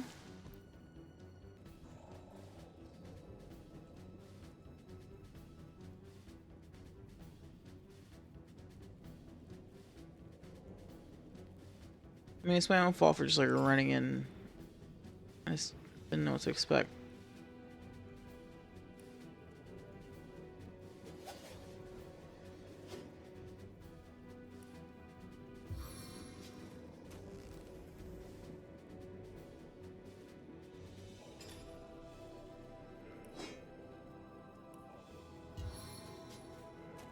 Sigurd's wrath!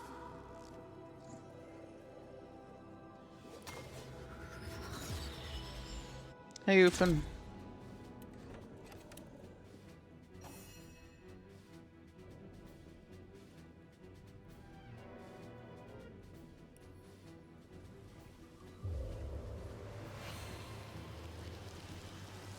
Ugh, I'm dripping. Yeah, there's Quantum Mania, right? Which, at that point, and that's I think part of the problem with that movie is that like there's a lot of reshoots and rewrites and whatnot.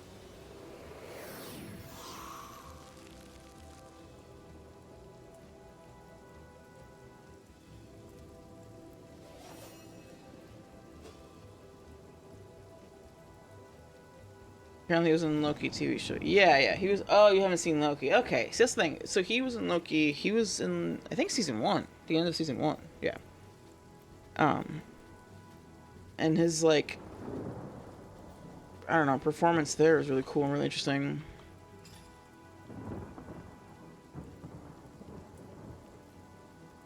So, like, it was set up nicely.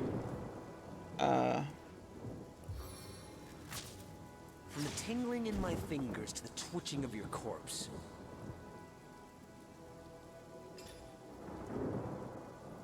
Yeah. So that might be part of it. If your only exposure to him was Quantum Mania, then I can totally understand why you're like, whatever, big deal. He was really good in Loki, though.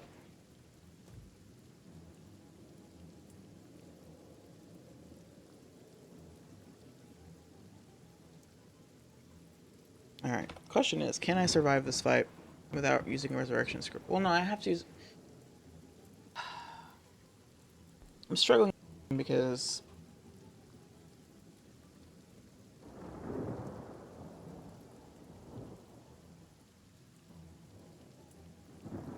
I think I already looked this up, where...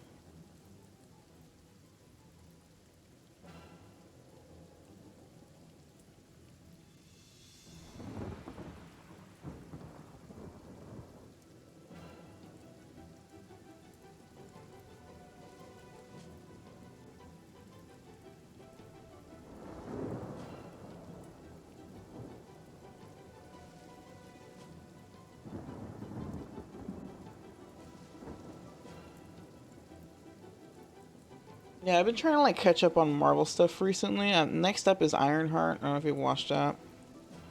But I want to watch Ironheart. Because I was like, you know what? Okay, we've got Spider-Man coming up and we've got Doomsday. Let me finally catch up. So I was like, watching the movies. Again, I feel like I need to watch Brand New Day again. Or whatever it's called. The Captain America one. That one's called Brand New Day, right? Or is that Spider-Man one? Brave New World. That's a fucking fumble. Brand New Day, Brave New World. Those titles are way too similar. Those titles are way too fucking similar. They shouldn't have done that.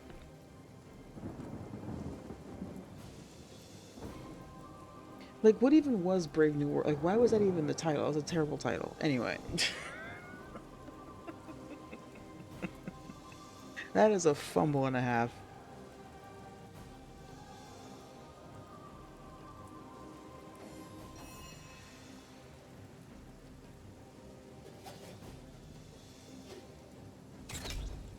Ugh. So you do, like, basically no damage. Okay, you know what? I need to just start this fight over.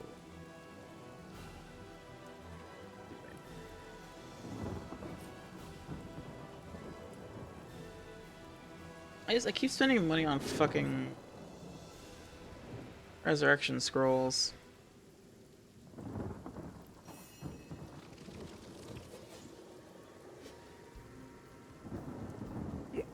Excuse me.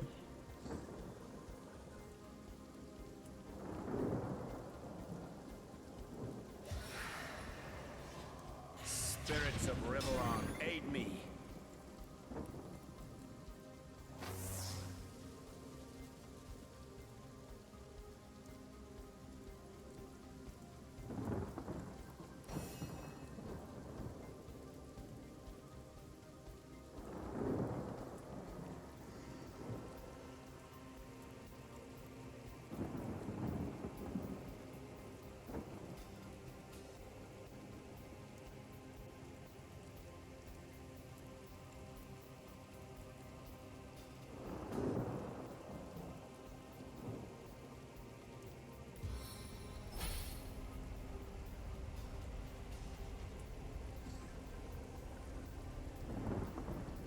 Swift as the fabled fox.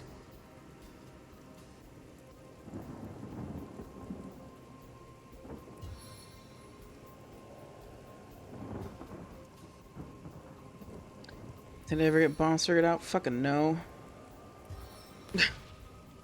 Sort of. I did. The problem is that I'm still lacking in, like, the skill levels necessary for crafting. I don't know. Same thing for arrows. I want to be able to make better arrows. Oh, come on.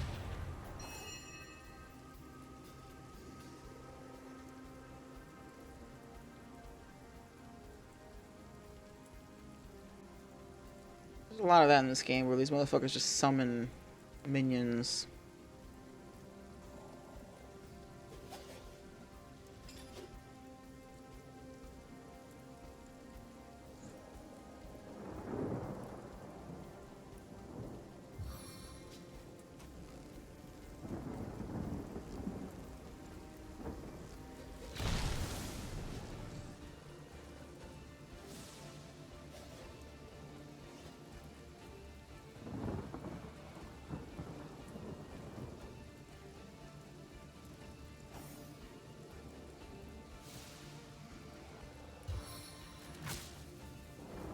Shocked to the core. Damn it.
Damn it.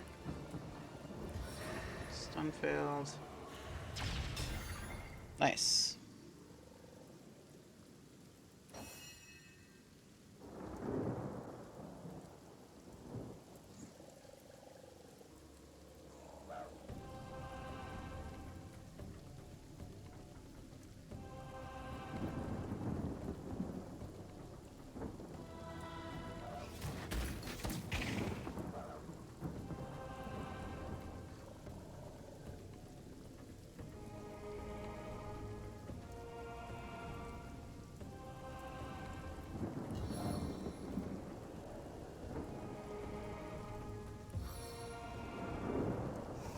Fear my bag!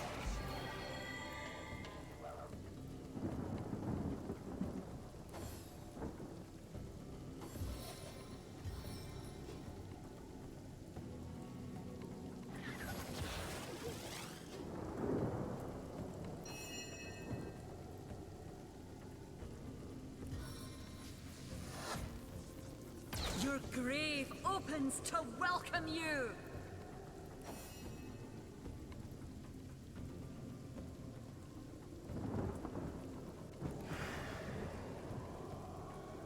I'm never out of my element.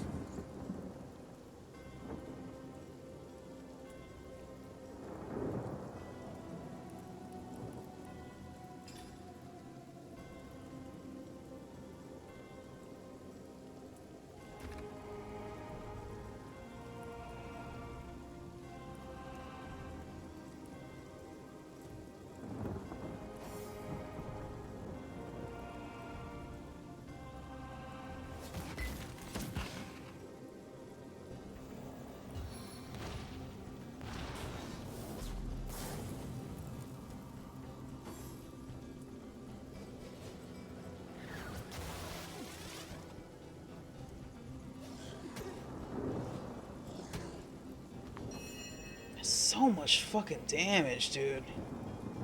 That's crazy.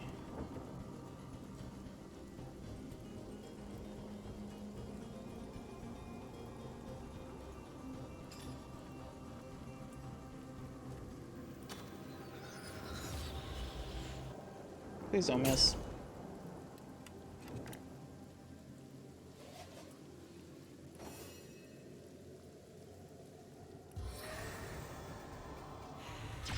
Good.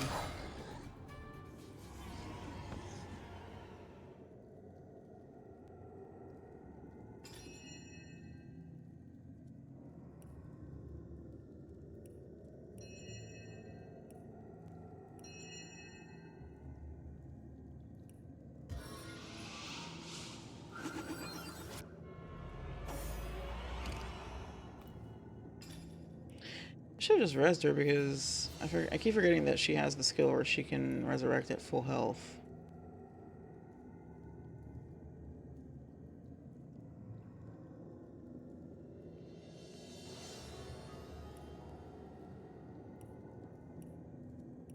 We gotta get another resurrection scroll.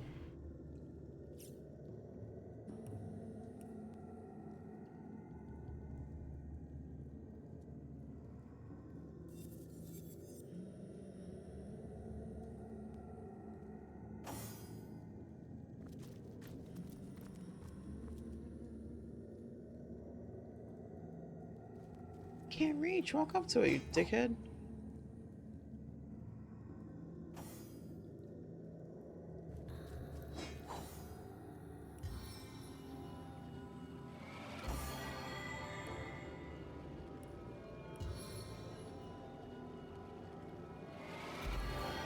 Oh, I did it in the wrong person. Sweet relief.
I need to find somebody that can like explain to me how the crafting system in this game works. I know I keep yapping about that, but whenever I look at it, I'm like, what? If somebody could just here. Careful now.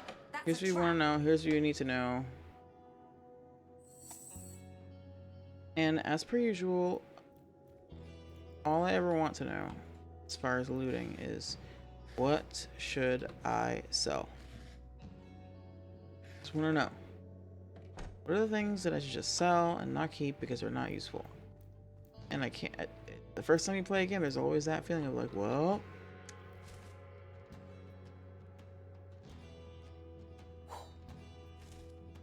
what if this turns out to be useful?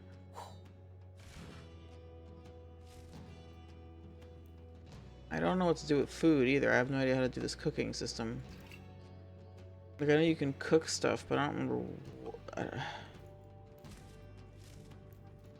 Like, maybe that's what I'm missing in terms of combat. It's like, maybe if I were to cook more... Oh god, she's gonna set off that trap. And use food more, I would...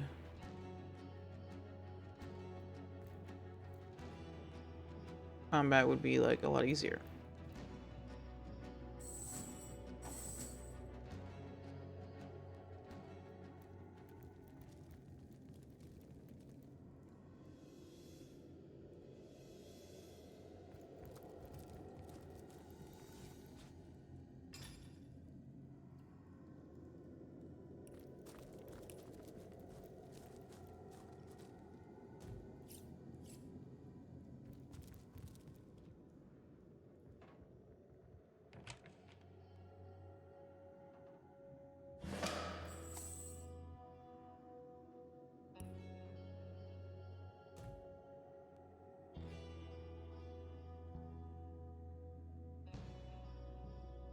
Fear me, I am Billigar.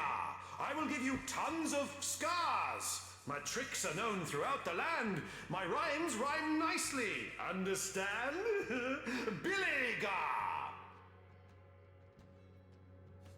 Ha! You wish to know of me? I am the best, can't you see? Such tricks, such rhyming. The biggest fan of the tricking, rhyming, best Belligar man. Sad sap, you stepped into my trap. If you move, this room explodes. You'll have to stay till you wither away. Your only hope's a secret button, but since moving will kill you, you can't do nothing. Is the button red? Blue? Orange? Will you find it? Will you... storange? Florange? Yeah, whatever. I am Billigar! Ha ha ha ha! Don't forget, if you move from that spot, things around here will get mighty hot! Ha ha! Too bad you can't find my secret switch without moving from... where you're standing. Someone never watched that video of Eminem talking about how you can't rhyme the word orange, and he was like, bullshit, and then he's just like... he just like goes off for like 5 minutes rhyming with orange. Like... You ever see that shit? He's like in an interview. He's like having an interview. I think it might have been like... See, now I gotta look it up. Because I want to say it was some corny shit like 60 minutes or something.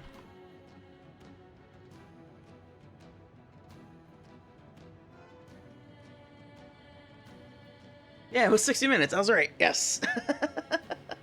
So it was like it was a very like formal, you know what I'm saying?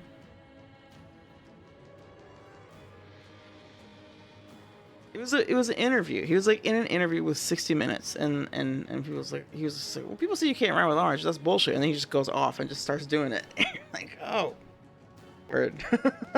This dude's a genius.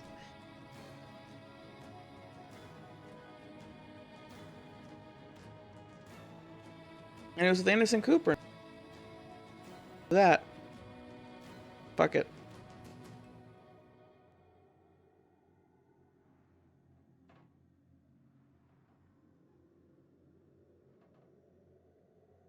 I opened up Firefox and it was like Avengers Doomsday, and now I'm thinking, and he's just like here out of nowhere. Like we all it's just that like we all know in the horrible bad times that we're living in the real world. We all know who Doom is. We all know what's happening on a meta level. That it's RDJ and whatever the fuck. I don't know. I'm thinking that they're gonna do it as like he is like an alternate timeline version of Tony Stark, who, when his parents were killed, turned evil or whatever. Some stupid shit like that. His parents died when he was a baby, actually, and then he was, you know, adopted to a Latvian, whatever that fake country is that Doom is from. And that's what, something like that. I don't know. They're gonna do some shit like that to make it work. To explain why he looks like Tony Stark. And they're also gonna do something stupid to make it make sense that Steve Rogers is there. And not just any Steve Rogers, but the Steve Rogers who can wield Mjolnir. Like, they're committing to that. They're like, this is the Steve Rogers. Unless they're gonna be like, well, actually, this is an alternate timeline Steve Rogers who can also wield Mjolnir.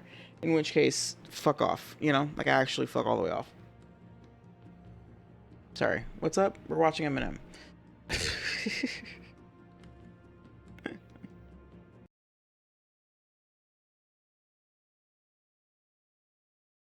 Exactly.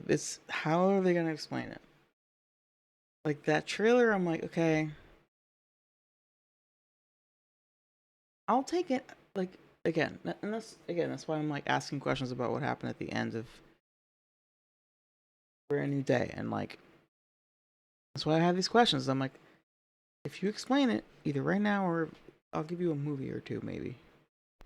The mutation thing I want to understand better. The way that, okay, Ned has the muscle memory of the handshake. MJ has these memories that, she read the letter that he wrote, so it explains that to her or something. You'd think that if muscle memory is a thing, like these people physically remember this things that they've experienced repeatedly.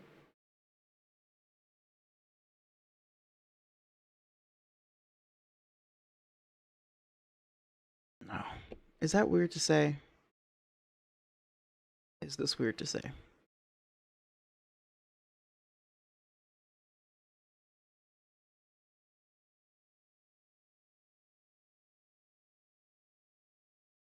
God, is it gonna be like a True Love's Kiss situation?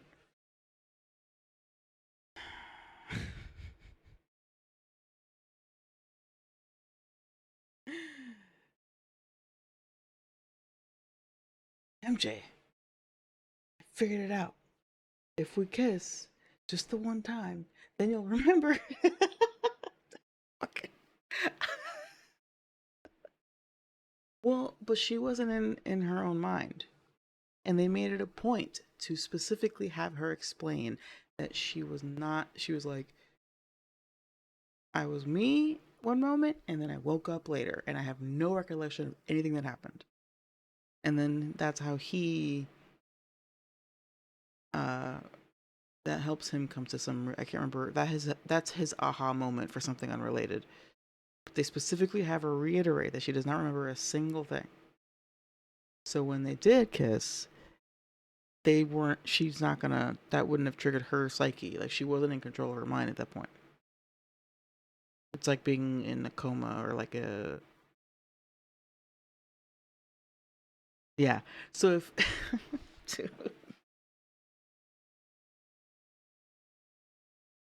oh no. I hate that I just had this thought because now I'm worried they're gonna do this. Oh fuck.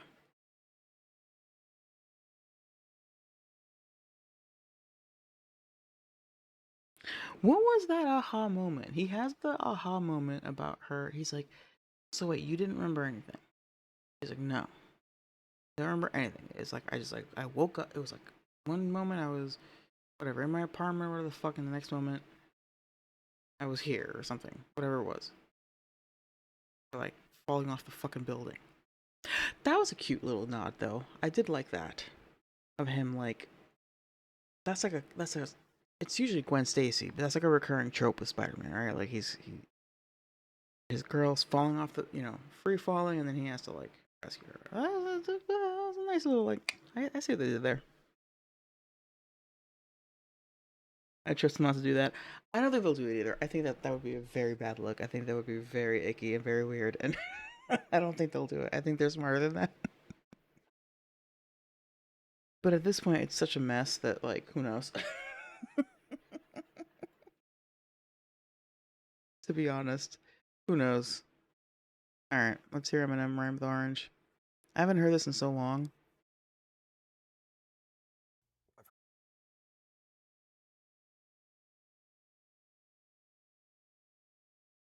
Heard you say that you bend the word. Yeah, it's just in the enunciation of it. Like people say that the word orange 2010, really? doesn't rhyme with anything, and that kind of pisses me off because I can think of a lot of things that rhyme with orange. What rhymes with orange? If you're taking the word at face value, and you just say orange, nothing is gonna rhyme with it exactly. If you enunciate it and you make it like more than one syllable, orange, you could say like, I put my orange 4-inch door hinge in storage and ate porridge with George. You just have to figure out the science to breaking down words and try to. And do you think about this throughout the day? I mean, driving along, you think about rhyming words? Yeah, all day. Yeah, I actually drive myself insane with it. But it's interesting. I mean, for a guy who hated school, who was in the 9th grade 3 times, you spend all your time thinking about words. I found that no matter how bad I was at school, like, and no matter how low my grades might have been at sometimes, I always was good at English. But I heard that you used to read the dictionary. I just felt like I want to be able to have all these words at my disposal in my vocabulary at all times, whenever I need to pull them out. Somewhere they'll be stored, like locked away. His words are stored, but they're not exactly locked away. He actually keeps them in boxes. What the fuck? Stuff in just boxes like this. Yes. I don't remember this. Inside are hundreds of scraps of paper. What? Successively scrawl down words and phrases. So, wait, this is a pad from a hotel in Paris. Looks like. Yeah. And you just scribbled that. You have 4 little words just scribbled there. How do you even read this? This is tiny. I know what it says, I guess. I don't know that. I might use that, actually. They're not lyrics, really. They're just ideas that he collects. That's crazy. Oh, I didn't. Shit, I fucked up the. Oops. And you make it there, it's Eminem's face. Like and Anderson Cooper. Orange, you could say like, I put my orange 4-inch door hinge in storage and ate porridge with George. You just have to figure out the science to breaking down words and try to. Anyway, that's cool though. Not bad. I only did the audio, but that's all you really need. And we also got, young Eminem. That's crazy. That's 2010 though. Oh, that was way older. Anyway, sorry. The director claimed that he was taken over by Jean, and the reason she said Sarah was because it was a lingering memory from taking over the director. Wait, what? Oh, director of.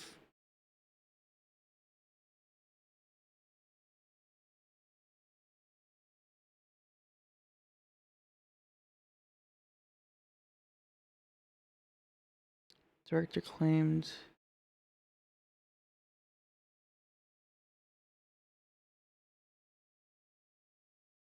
Talking about the damage control guy?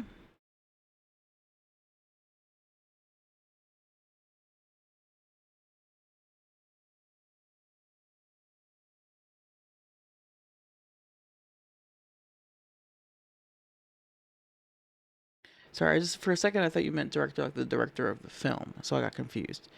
The director claimed that he was taken over by Jean, and the reason she said Sarah It's because there's a lingering memory from taking over the director's mind. I shouldn't remember what he was thinking about when he was taken over.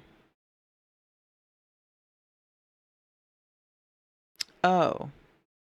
Well, that's just because he's trying to make it seem like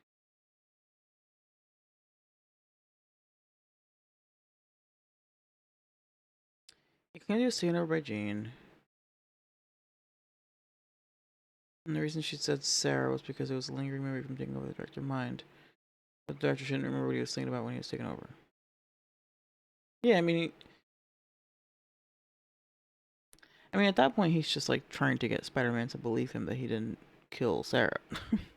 Right? What are we talking about?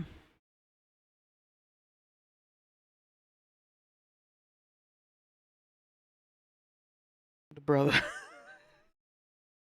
That you called him the brother.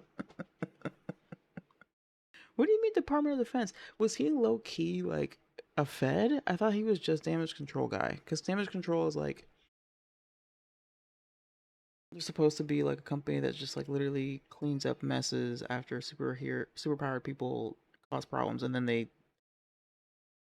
I guess maybe in this iteration they're gonna get corrupted like Shield did. It's an enemy's experience being possessed is instant. You're in one moment and then you're not. Yeah. Right.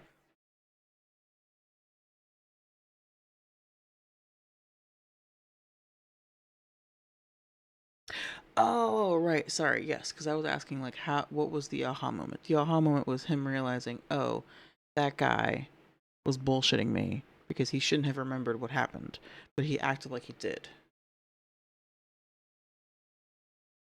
It's called damage control. Damage control. Yeah, the aha moment was him being like, oh, you're saying that you don't remember anything. It was literally like waking up. And so why did that guy even know what I was talking about?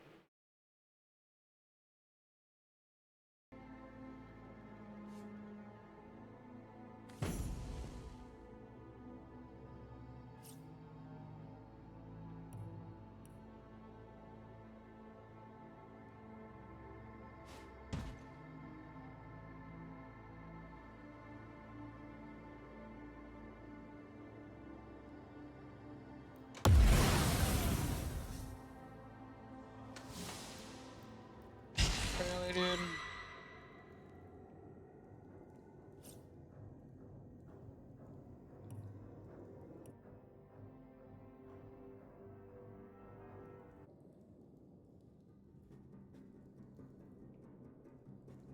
Oh yeah, I mean that's the best. I love those. I love shit like that with like.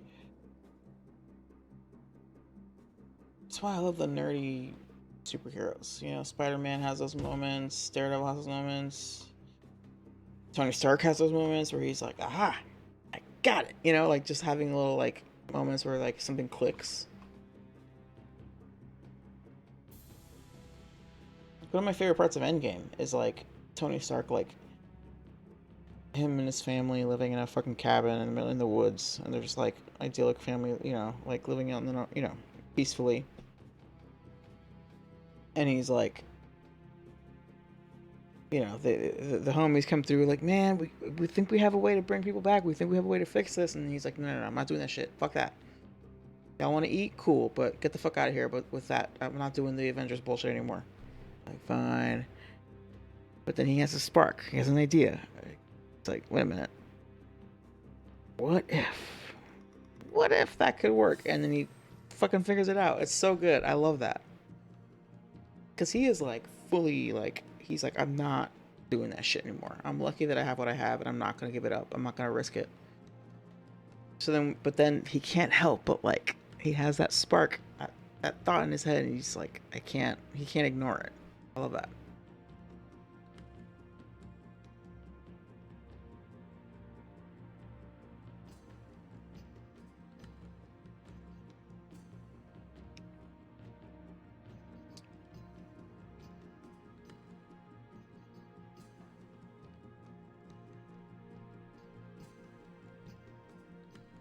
I don't fucking get what I'm supposed to do here, man.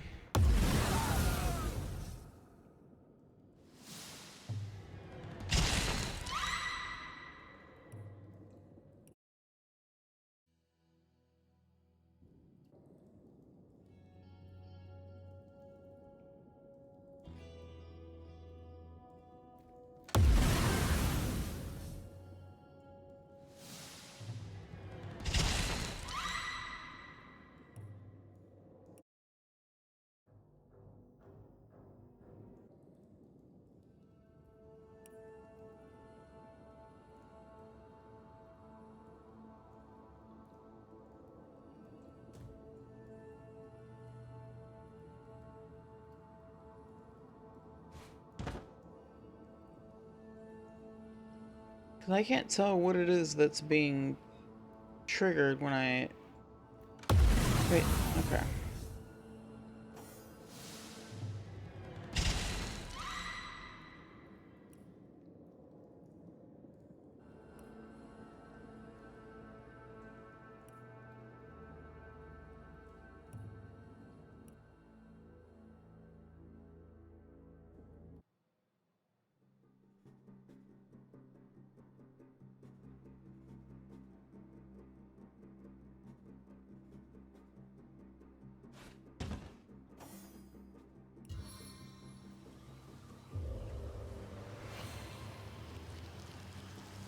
I'm drenched.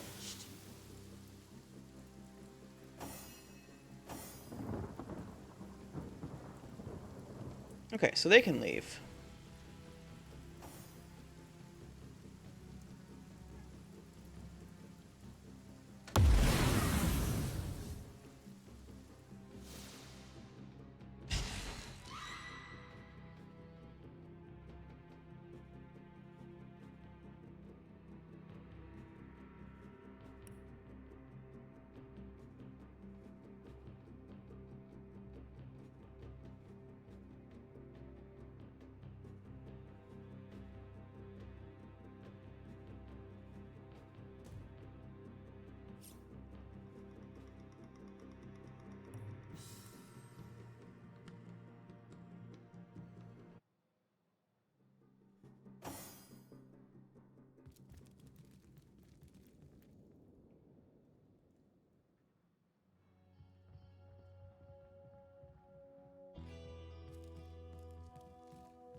Why are you doing this?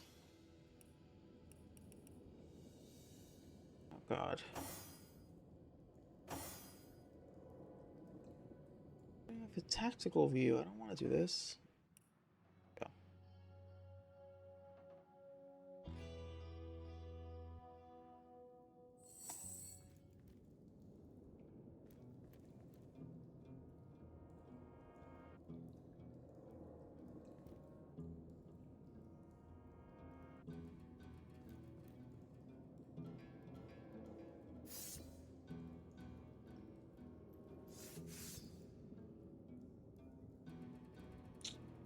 It's out of sight. Come on.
Can I make myself immune to burning?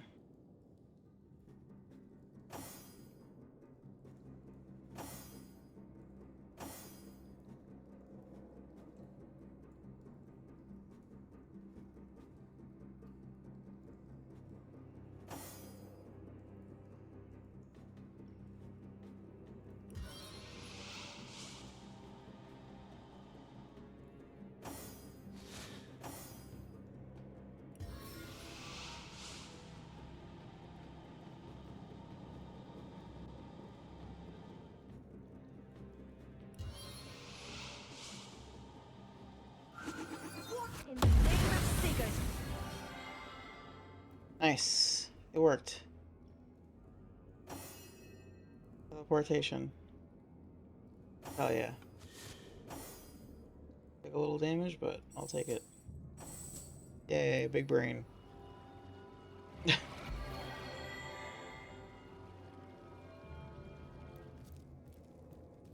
Ah.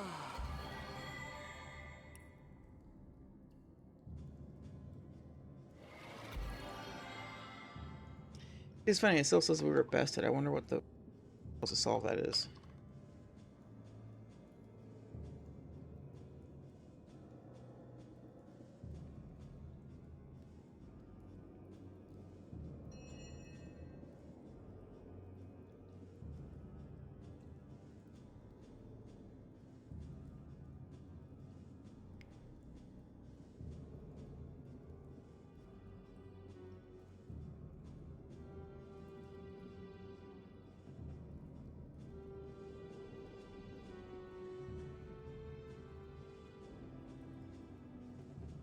What? Okay, hold on.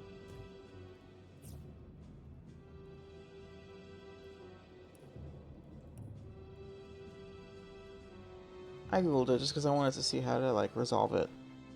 Actually.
I have to... Yeah, I didn't reloot all of this. You have to I've spotted a trap.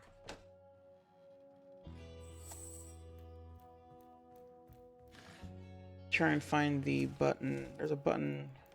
You do it while you're in dialogue with that dude.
I am Billigar.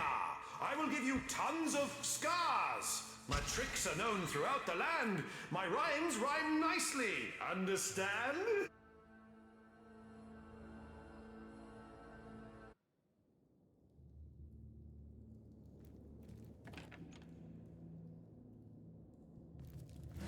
Fear me. I am Billigar. I will give you tons of scars. My tricks are known throughout the land. My rhymes rhyme nicely. Understand? Billigar!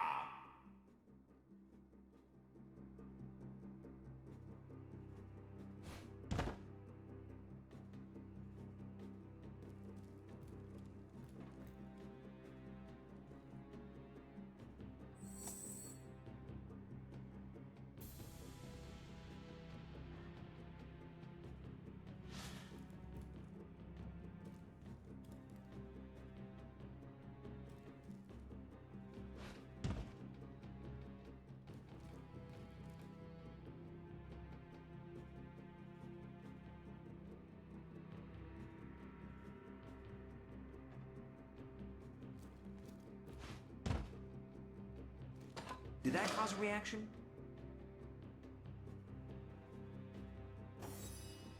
Ha ha! You wish sads! Your only hope's a secret. Is the button red? Don't forget!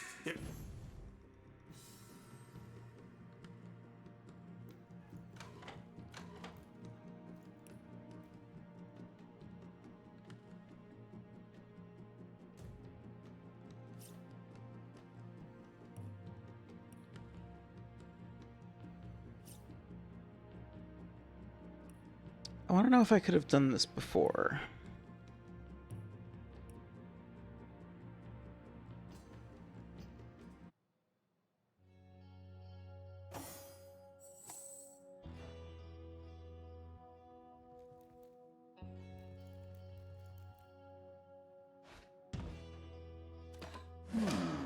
I wonder what that did. So that's what you do.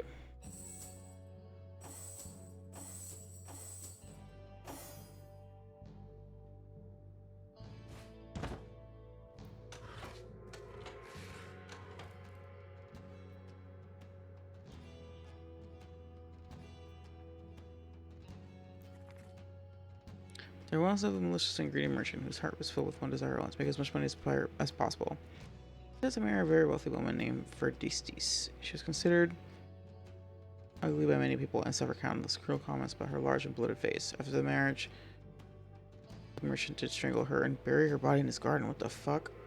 Several years passed and the wealthy merchant lived a carefree life. A mighty apple tree grew on the very spot of her grave and the apples looked delicious. One day the merchant went to the tree, plucked an apple and ate it. Within minutes the heartless merchant dropped dead. Mages who just investigated his death were dumbfounded when they discovered that the apples had magical properties and contained a most rare and deadly poison. Jesus.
pirate's office. I would have expected to find something rather more exciting inside. With the way this place is rigged, I wouldn't speak so soon.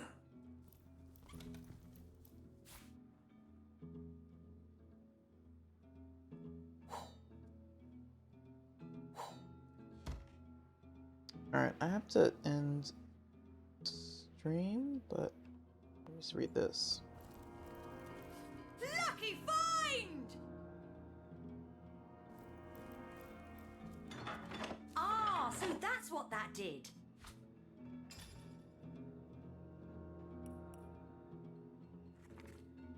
Since the Blast Dragon withers away, the treasure will be mine once more. Certainly, though, I fear that the Bloodstone is having the same effect on those fire-breathing nuisances as it seems to have on the rest of us. In this case, they must be the size of whales by now. Strange, isn't it, that the very thing that made those treasures so easy to plunder now makes them impossible to obtain. Not to raid the waves once more, me magnificent, infused with the power of the Bloodstone, made superhuman by its strength. How easily golden jewels fall from the hands of the rich when faced with a ship full of us. If the dragons die off or move, I'll keep to my hidden room. Even if a wanderer I knew I were hiding beneath its very feet, one of the most intrepid would figure out how to open the door. And if one dared to meet me, the opportunity to unleash my wrath upon fresh soul. Cool. Does anything seem different now? This hatching look seems to have been an office of sorts. To find out where it leads. Yeah, there's a lot going on here. Alright. Okay, so there's a good... Yeah. Yep. Alright. We'll save here. Man, I almost missed all of this. I forgot that I hadn't gone to this cave before.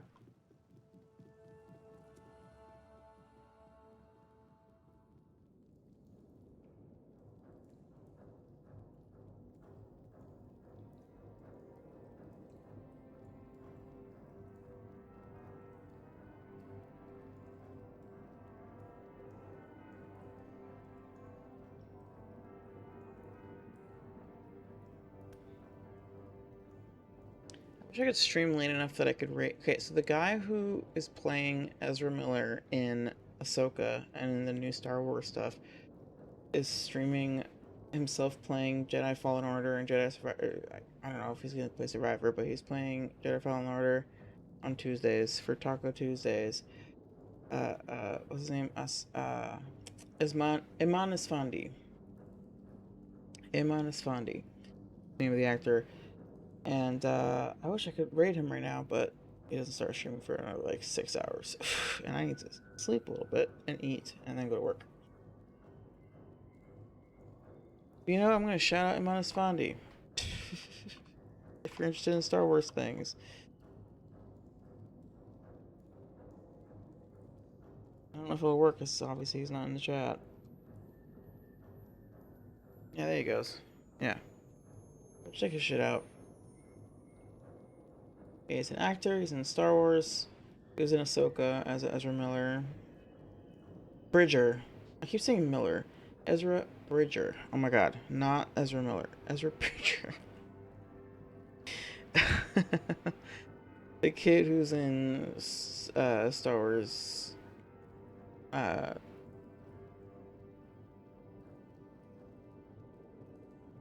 my god. Rebels. What's that shit called? Rebels. It's just called Star Wars. Yeah, Star Wars Rebels. Great show. Recommended. Star Wars Rebels. It's a good show. It's a fun show. And it's just rebellion stuff and like fun characters. They do a good job. It feels like one of those like I don't know, like sci-fi shows where there's like recurring characters and like overarching plot lines, but then also like villain of the week or like just like problem of the week stuff with like some character development. It's good stuff. It's a good show. It's a good show. If you can get, I always hated the animation style of this like era of like Star Wars animation, but I think this show does a good job of like it's not as annoying or ugly as Clone Wars was. And the writing is good enough that it makes up for it. Like it's you can it was easy for me to look past it and to like get into it. Even though I hate the animation style is horrible, in my opinion. Just my opinion. I hate the look of this weird. Anyway, Rebels is and Ahsoka was essentially like a sequel to Rebels in a way. And the actor in Ahsoka that plays Mr. Bridger is played by Eman Esfandi. And he's like, turns out he's like a big ass. I don't know, he's really into Star Wars, like in real life.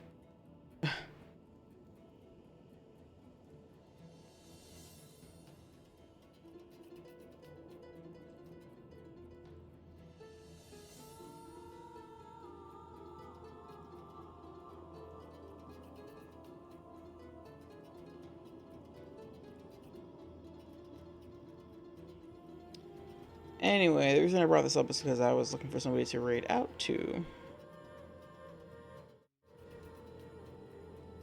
Thanks so much, Cryptic, for the Prime sub, and also just for the general Marvel MCU yapping. I appreciate that. I always love a good Marvel MCU yap.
You know what? Okay, speaking of Star Wars, we're gonna raid out to Odeon 7. It's been a while since I've raided him. He's playing Star Wars The Old Republic MMO. Yeah. Alright, so let's do this. I don't know if I'll be live again tomorrow. I'll try. If I am live again tomorrow, it'll hopefully be much earlier in the morning. 8 or 9 Eastern. Alright, let's go right up to Odie.